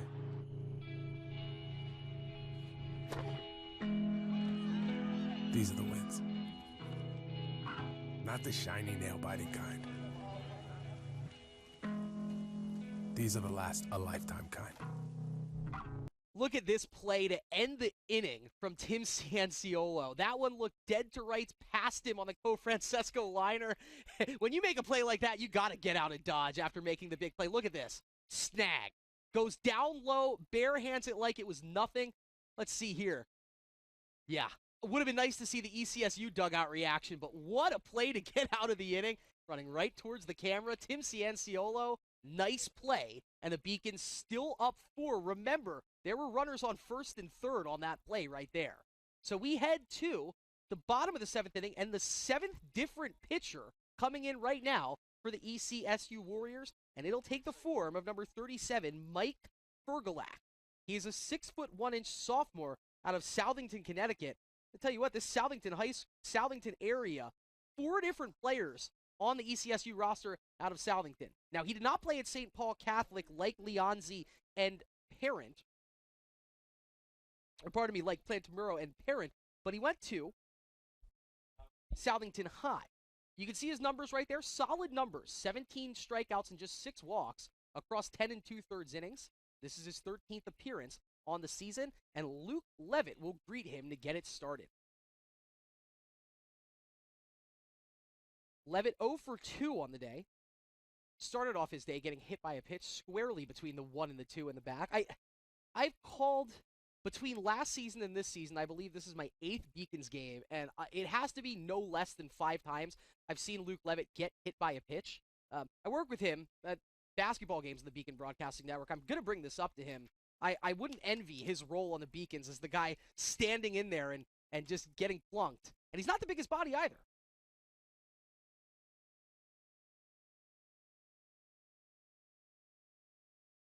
Levitt goes down looking, as that's a big strikeout from Fergalak to get his afternoon started. And it quickly turns the lineup back over to Breon Parker. That's just the 2nd strikeout by ECSU pitchers this afternoon, and it's the 1st strikeout looking. Parker 2 for 4 on the day. He has 2 singles and 2 strikeouts, and he scored twice.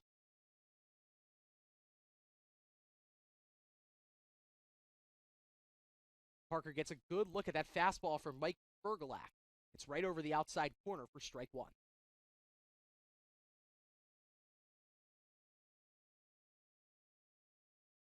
Next pitch coming. Missing wide. Parker spits on it. It's 1-1.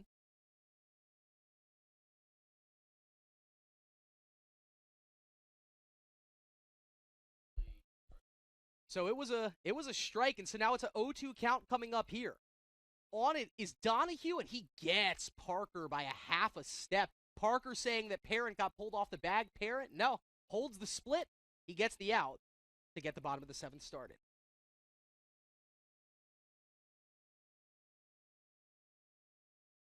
Boston Burris up next. He is 1 for 4 on the afternoon. He doubled his last time up.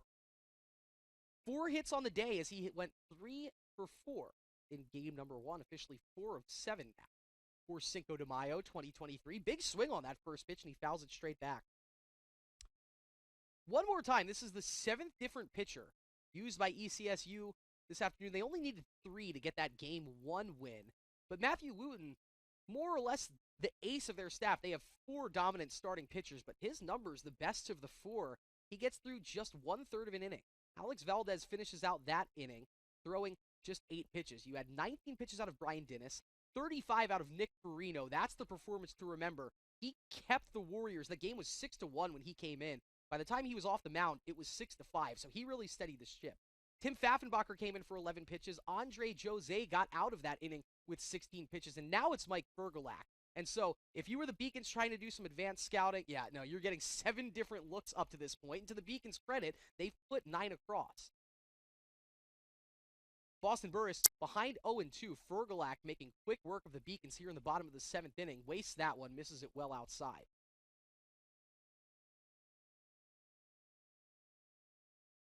Fergalak now with 18 strikeouts on the season. 3 more strikeouts than he has base on balls. Take that clip every time. 1-2 pitch coming. That one misses low. 2 straight patient takes out of Boston Burris.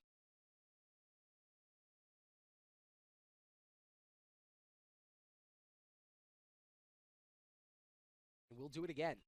Burris, right, look at this. All of these balls were going right back to the pitcher's mound. That's an easy field for Fergalak. Well, it wasn't easy, but he made it look easy. And we are through 7 here at Monin Park. We head to the top of the 8th inning. Beacons still leading by 4. It's 9-5.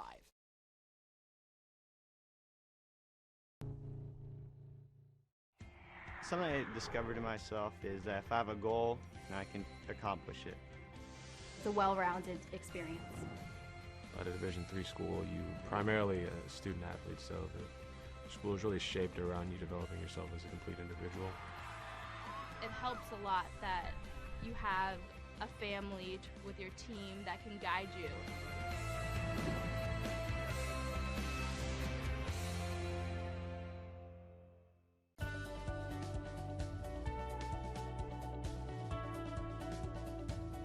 I just wanted to get good grades and to do well. But it also made me realize that I have a lot of career goals. You're there to get a full college experience, not only participate in your sport, but participate in things outside of that, and it's all about growing as a person. My coaches have helped me with figuring out who I really am. Their lives are dedicated for us to succeed.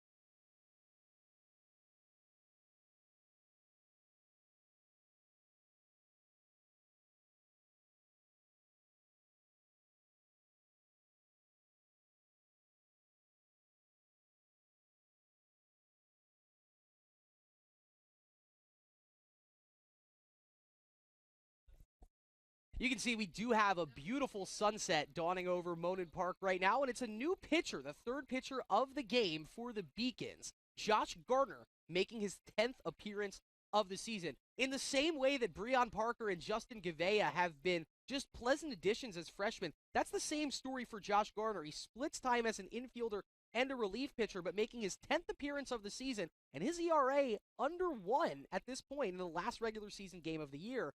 Coming in today with a .96 ERA, he has struck out 11 and walked 6. And Ray Leonzi, who flew out to Tim Cianciolo, and Cianciolo's first batter faced his last time up, starts the top of the 8th inning by taking a strike.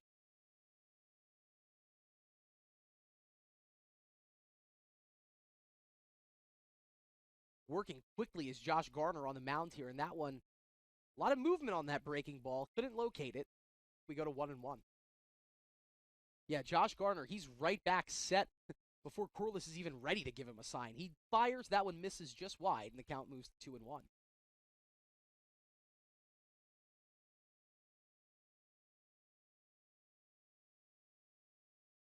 Sun setting literally and figuratively here for ECSU as they trying to get their 13th conference win of the season. As we mentioned, even if they do get this 13th conference win, it would put them at the same conference record as RIC. RIC has already commandeered that #1 seed. So right now, the Beacons, a bit more to play for, I think, in this game number 2. They're trying to get that 10th win.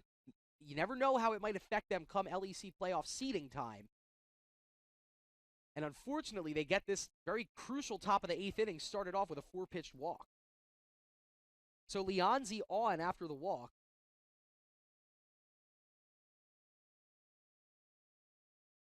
Now it's Mason Balmer. He struck out 2 of his 3 at-bats this afternoon. He struck out looking in the 2nd, struck out swinging in the 6th. In between those 2 at-bats, he reached on a single. I'm not sure what Josh Garner was doing on that throw over there, as you had Leonzi already back on the bag at first. Oh, this is a tailor-made double play ball. Zerilli to Aiden Blake, to Boston Burris, and the Beacons turn 2, and they're 1 out away from getting out of this bottom of the 8th inning. Gianni Zerilli Jr., he's so smooth at shortstop. He didn't overthink that. Got it, turned it. Blake with the rifle over to Burris, and the Beacons turn 2 on Mason Balmer. Got to be a disappointing game for Mason. He gets the start today, 2 strikeouts and a GIDP.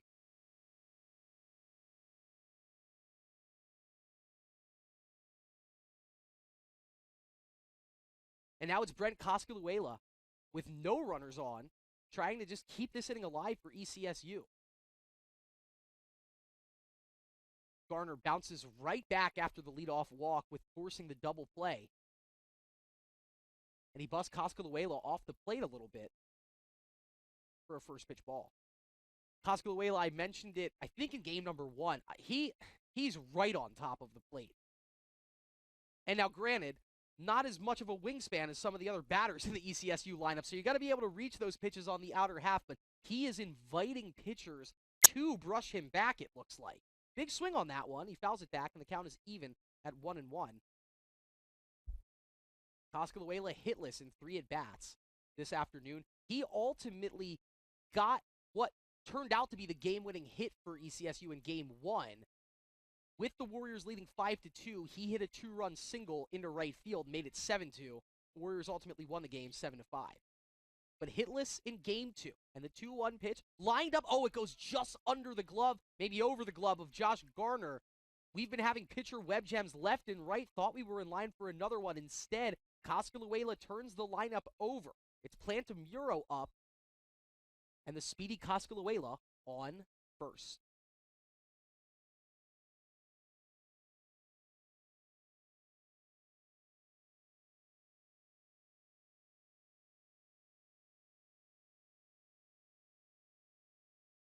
Noah Plantamuro, 1 of 3 this afternoon. Big swing on that, bigger miss. Plantamuro, one of the Warriors' 3 strikeouts in the box as well. That one grounded to Metzdorf. Easy pluck. He throws it over to Blake and gets the out at second. And the Beacons, 3 outs away from their 10th conference win on the season. We will head to the bottom of the 8th inning. One more chance at some insurance. Beacons 9, ECSU 5, bottom of the 8th after this on the Beacon Broadcasting Network.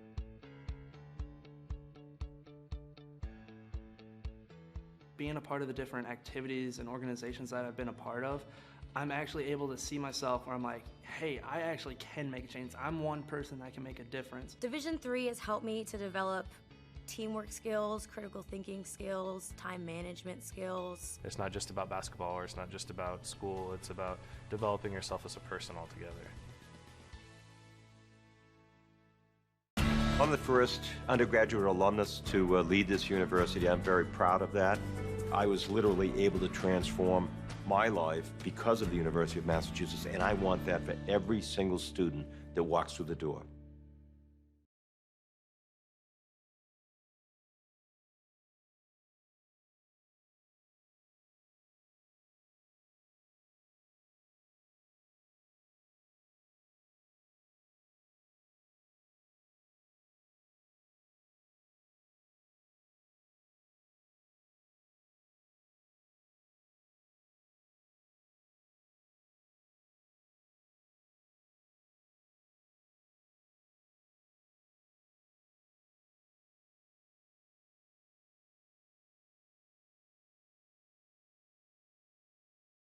Welcome back into the press box here at Monin Park. We are headed to the bottom of the 8th inning in game number 2. The Beacons leading the ECSU Warriors by a score of 9-5.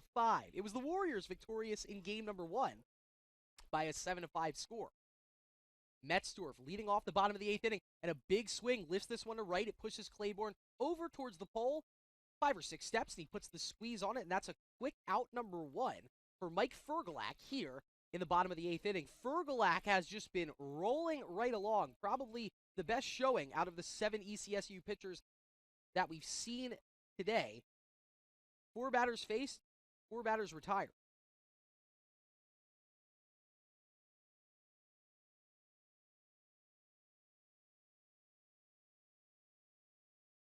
Aiden Blake back up for the Beaks. This is 5th at-bat of the contest. Big swing on that first pitch, and he fouls it back. Aiden technically 1 for 3 with a single, hit by pitch, and 2 groundouts.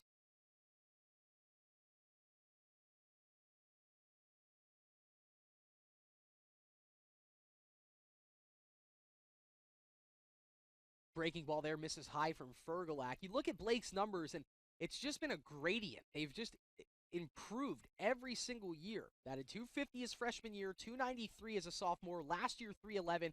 He's up over 370 in his senior season right now. He has a 1-1 count against Mike Fergalak here in the bottom of the 8th. Pitch pulled, misses outside, 2-1. Matt Malcolm with some words back for his bullpen, or pardon me, for his dugout. I'm not sure if he likes the signs he's getting here for his pitcher, Mike Fergalak. Fergalak takes the first. Comes set, the 2-1 pitch from the windup. Breaking ball. That one hits the mask of the umpire. He was able to shake off the first pitch that hit him in the shoulder. That one hit him directly in the right cheek, in the right jaw. And so we'll give him a minute to walk this one off right here.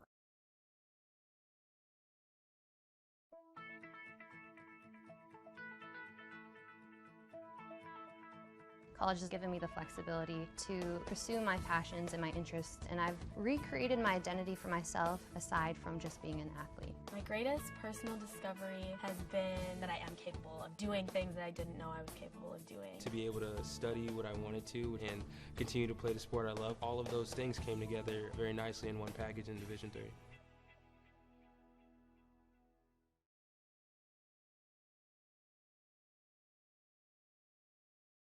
So our home plate umpire is as tough as he looks. He's walked that one off. He's already telling the trainer to leave him alone. I think that ball might have glanced off of his hand. That's no fun. But as it is also, Matt Malcolm, he changes his equipment. He takes off that wristband that he was wearing, and you can tell he's apologizing to the home plate umpire right here. Now I'm not quite sure really what we're waiting on here. Is Fergalak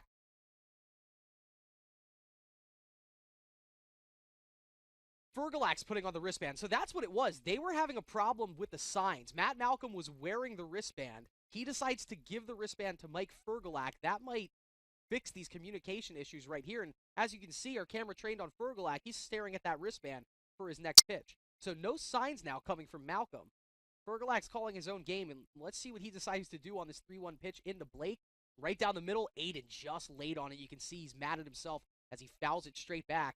We'll do it again, this time with a 3-2 count.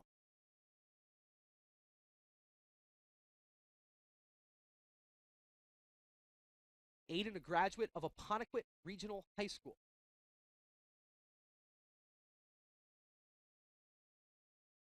Late swing on that one. That would have been ball 4, but he throws the bat at it to keep the AB alive. We'll do it again with a 3-2 pitch. I had mentioned that Fergalac was cruising right along. Now, his pitch count after this Aiden Blake at bat, it's started at 12. This is his 20th pitch of his outing coming right here. 3-2 pitch again. Misses low. Patient eye from Aiden Blake. Draws the walk. And the Beacons will put a base runner on here in the bottom of the 8th inning.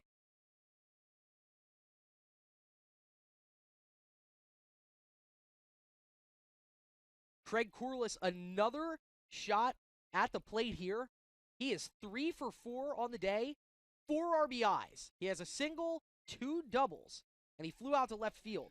All 3 of his hits, RBI hits. Started off with an RBI single in the first, then an RBI double in the second, and his most recent at bat, a 2 RBI double in the 6th inning.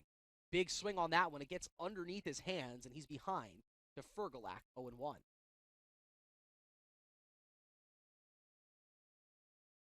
Craig Corliss from nearby Hopkinton, Mass.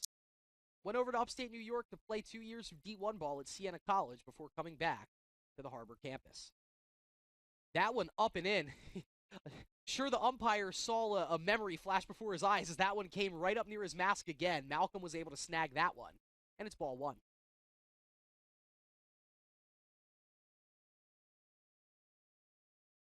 One pitch as Fergalac comes set.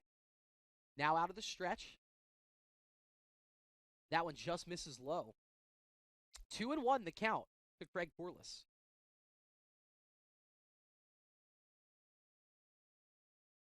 Craig, more extra base hits this year than last year. Less home runs, though. Hit 4 out last season. Just 1 up to this point. That's a liner. Oh, it's snared by Plantamuro. Are they going to turn 2 here? That's a national championship baseball team right there. They're down in this contest, but they still find a way to show off. It's Plantamuro to Donahue to Parent, and we're headed to the top of the 9th inning. Just 3 outs separating the Beacons from their 22nd win and their 10th conference win. We'll see if they can get it after this on the Beacon Broadcasting Network. I did receive a non-athletic scholarship upon entering school. I got the presidential scholarship, which was huge for me. I think there's more opportunities for academic scholarships in Division III. I did receive academic scholarships. Just being involved on campus, being a leader, all those things combined kind of get me recognized. It's a great experience for me.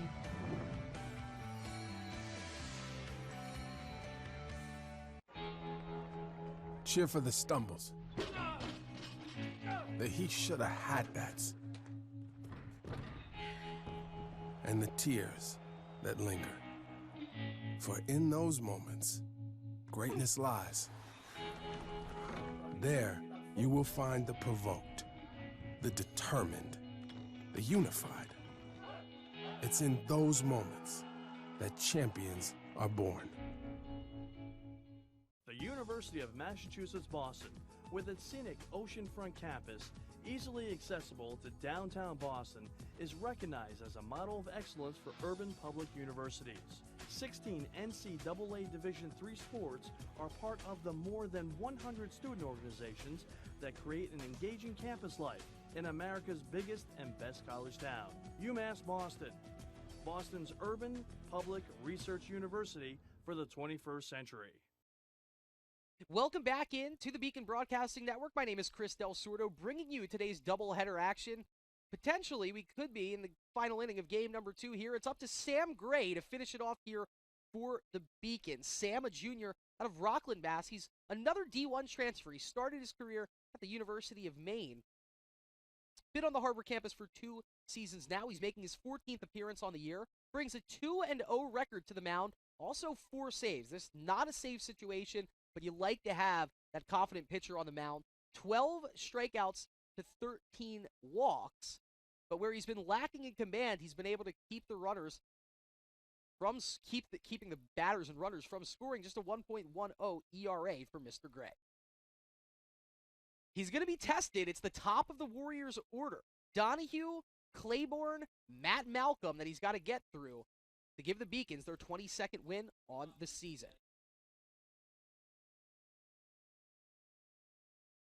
Donahue 3 for 4 today with a double and 2 RBI. Had a game to forget in game number 1, 0 for 5. The Warriors were still able to get the win, trying to make his day a bit better. Our first look at Sam Gray right here, and it's a fastball right down the pipe. Donahue a bit late. First pitch strike for Sam Gray.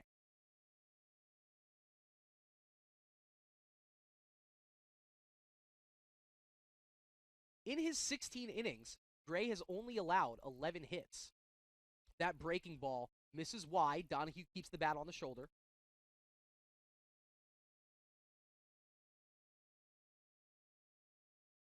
Those walk numbers give you a little bit of pause.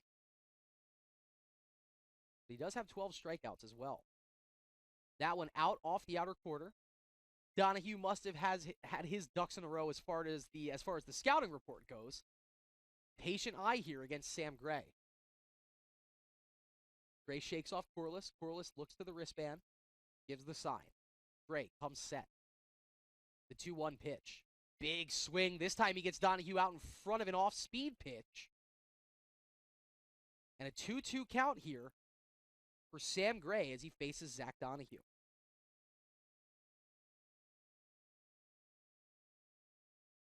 Donahue just a junior. True sophomore last season as an everyday starter in last season's championship run. That one pulled low from Sam Gray, and so the count goes full. Payoff pitch on its way with Donahue in the batter's box. Beacons leading 9-5. 12 hits for both teams. 4 errors committed in this game number 2 by ECSU. You got to think that's played a hand in this 9-5 lead. Late swing from Donahue. He's able to put the barrel onto it and foul it back. So we'll do it again. Claiborne behind him in the on-deck circle, also 3 for 4 on the afternoon like Donahue. Also didn't record his first out until his last at-bat. Full count pitch. That one swung on late, lifted behind us. Another foul off. This will be the 8th pitch of the at-bat coming up here for Zach Donahue.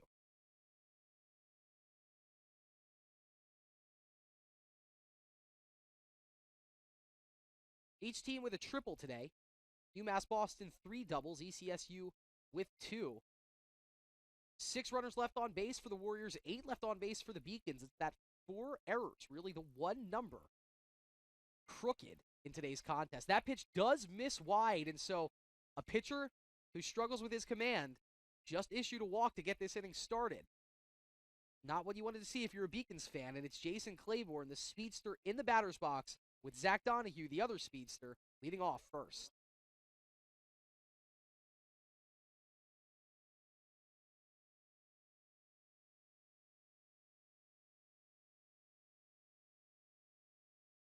Claiborne, one of just 3 players listed on the roster to throw left-handed. Bats left-handed, also listed as a left-handed thrower. Oddity from ECSU, they don't have any players listed as a switch hitter on their roster. Claiborne, just like Donahue, enjoying that lefty v righty matchup here. Sam Gray behind in the count 1-0. That one a late swing. He got Claiborne to reach at one that was off the zone, and that brings the count back even at 1 apiece.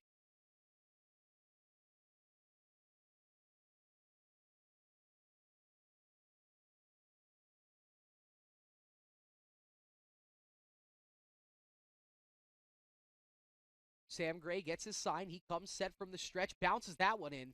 Again, both balls in this at bat have bounced in, and Corliss, this is his 18th straight inning of catching, still up to the task to go down and block that one, keeping it in front. You do have Zach Donahue to worry about on first base. 2-1 pitch. That's grounded to Blake deep in the hole. They'll get the out at second. It'll be a tough play at first. That one's airmailed. It doesn't go into the Beacons dugout. They get a break there as this one will stay in play. Boston Burris applying the tag just to check. Claiborne stays at first. It's a fielder's choice, but a great turn there from Aiden Blake to get the out at second. Runners on first, 1 out for Matt Malcolm.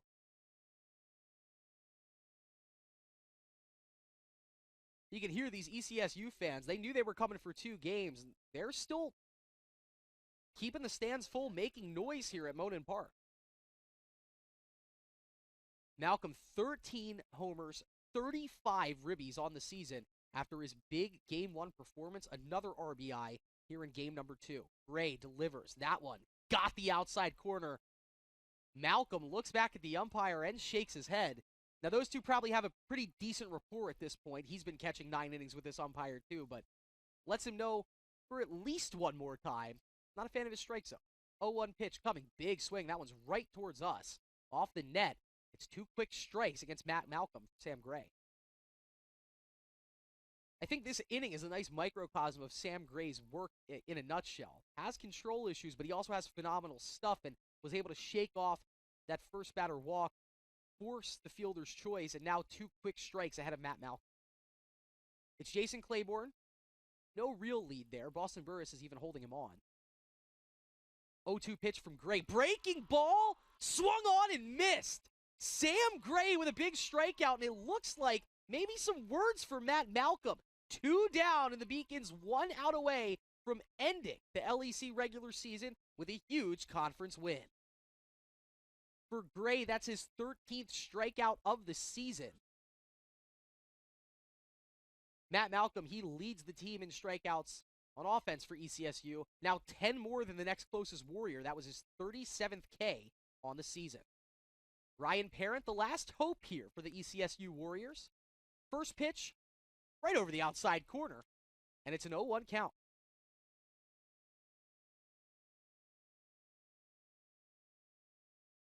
Ryan, after his big day in game number 1, amidst a 1-for-4 performance here in game number 2, another strike for Sam Gray. You can hear the Beacons dugout really getting into it right now. 1 strike away from the 22nd win and the 10th conference win on the season. Gray gives a quick look over to first. Gets his sign from Corliss. Comes set, breaking ball, struck him out. And the Beacons win game number 2 emphatically, 9-5 to put an end to the regular season with 1 in the win column. Let's take another look at the strikeout that got it done. Sam Gray, boom, puts it right past Ryan Parent. Here's another angle. He's too late on that one. The Beacons win 9-5. With the win, the Beacons move to 22-16. They will end their regular season with that record and a conference record of 10-6. ECSU ending the regular season 30-10 and a 12-4 conference record. We're going to take a quick break, and when we come back, we will wrap everything up. Beacons victorious in game number 2. We have a split doubleheader. Final score in game number 2, 9-5. Division III allows you to give yourself to other things. Having that free time allows me to pursue the things that I want to pursue. Division III in athletics affords students the opportunity to, engage in the other interests in their campus and in their lives outside of that sport. It allows you to just be able to do everything you want to do. I wouldn't change it for the world.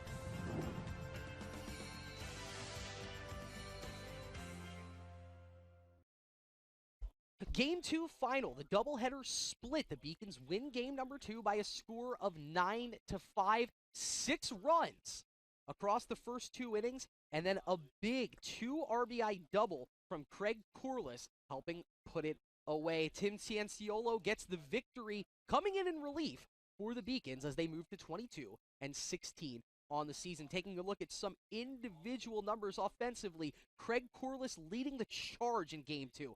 3 of 5 with 2 doubles and 4 RBI, and it was Zach Donahue and Jason Claiborne leading the way for ECSU, each of them going 3 for 4. Donahue with 2 RBI and 3 runs scored. What a fun doubleheader it was today. An awesome moment that the Beacons were able to get out of here and finish the 2023 regular season with a win. That will do it for us today. What a day it's been. We finally get to go home and enjoy our Friday. For the Albano sisters, Allie and Gina, and for Elena wherever she is, For Mike Manzo, Jazz Krivtsov, Sarah St. Surin, Michael Vesey, Dave Wahlberg, everybody else in this press box, my name's Chris Del Sordo. Thank you guys for spending your Friday afternoon with us. The Beacons split 2 with the Warriors and head into the LEC playoffs with a win under their belt. Have a great weekend coming up, and roll Beaks.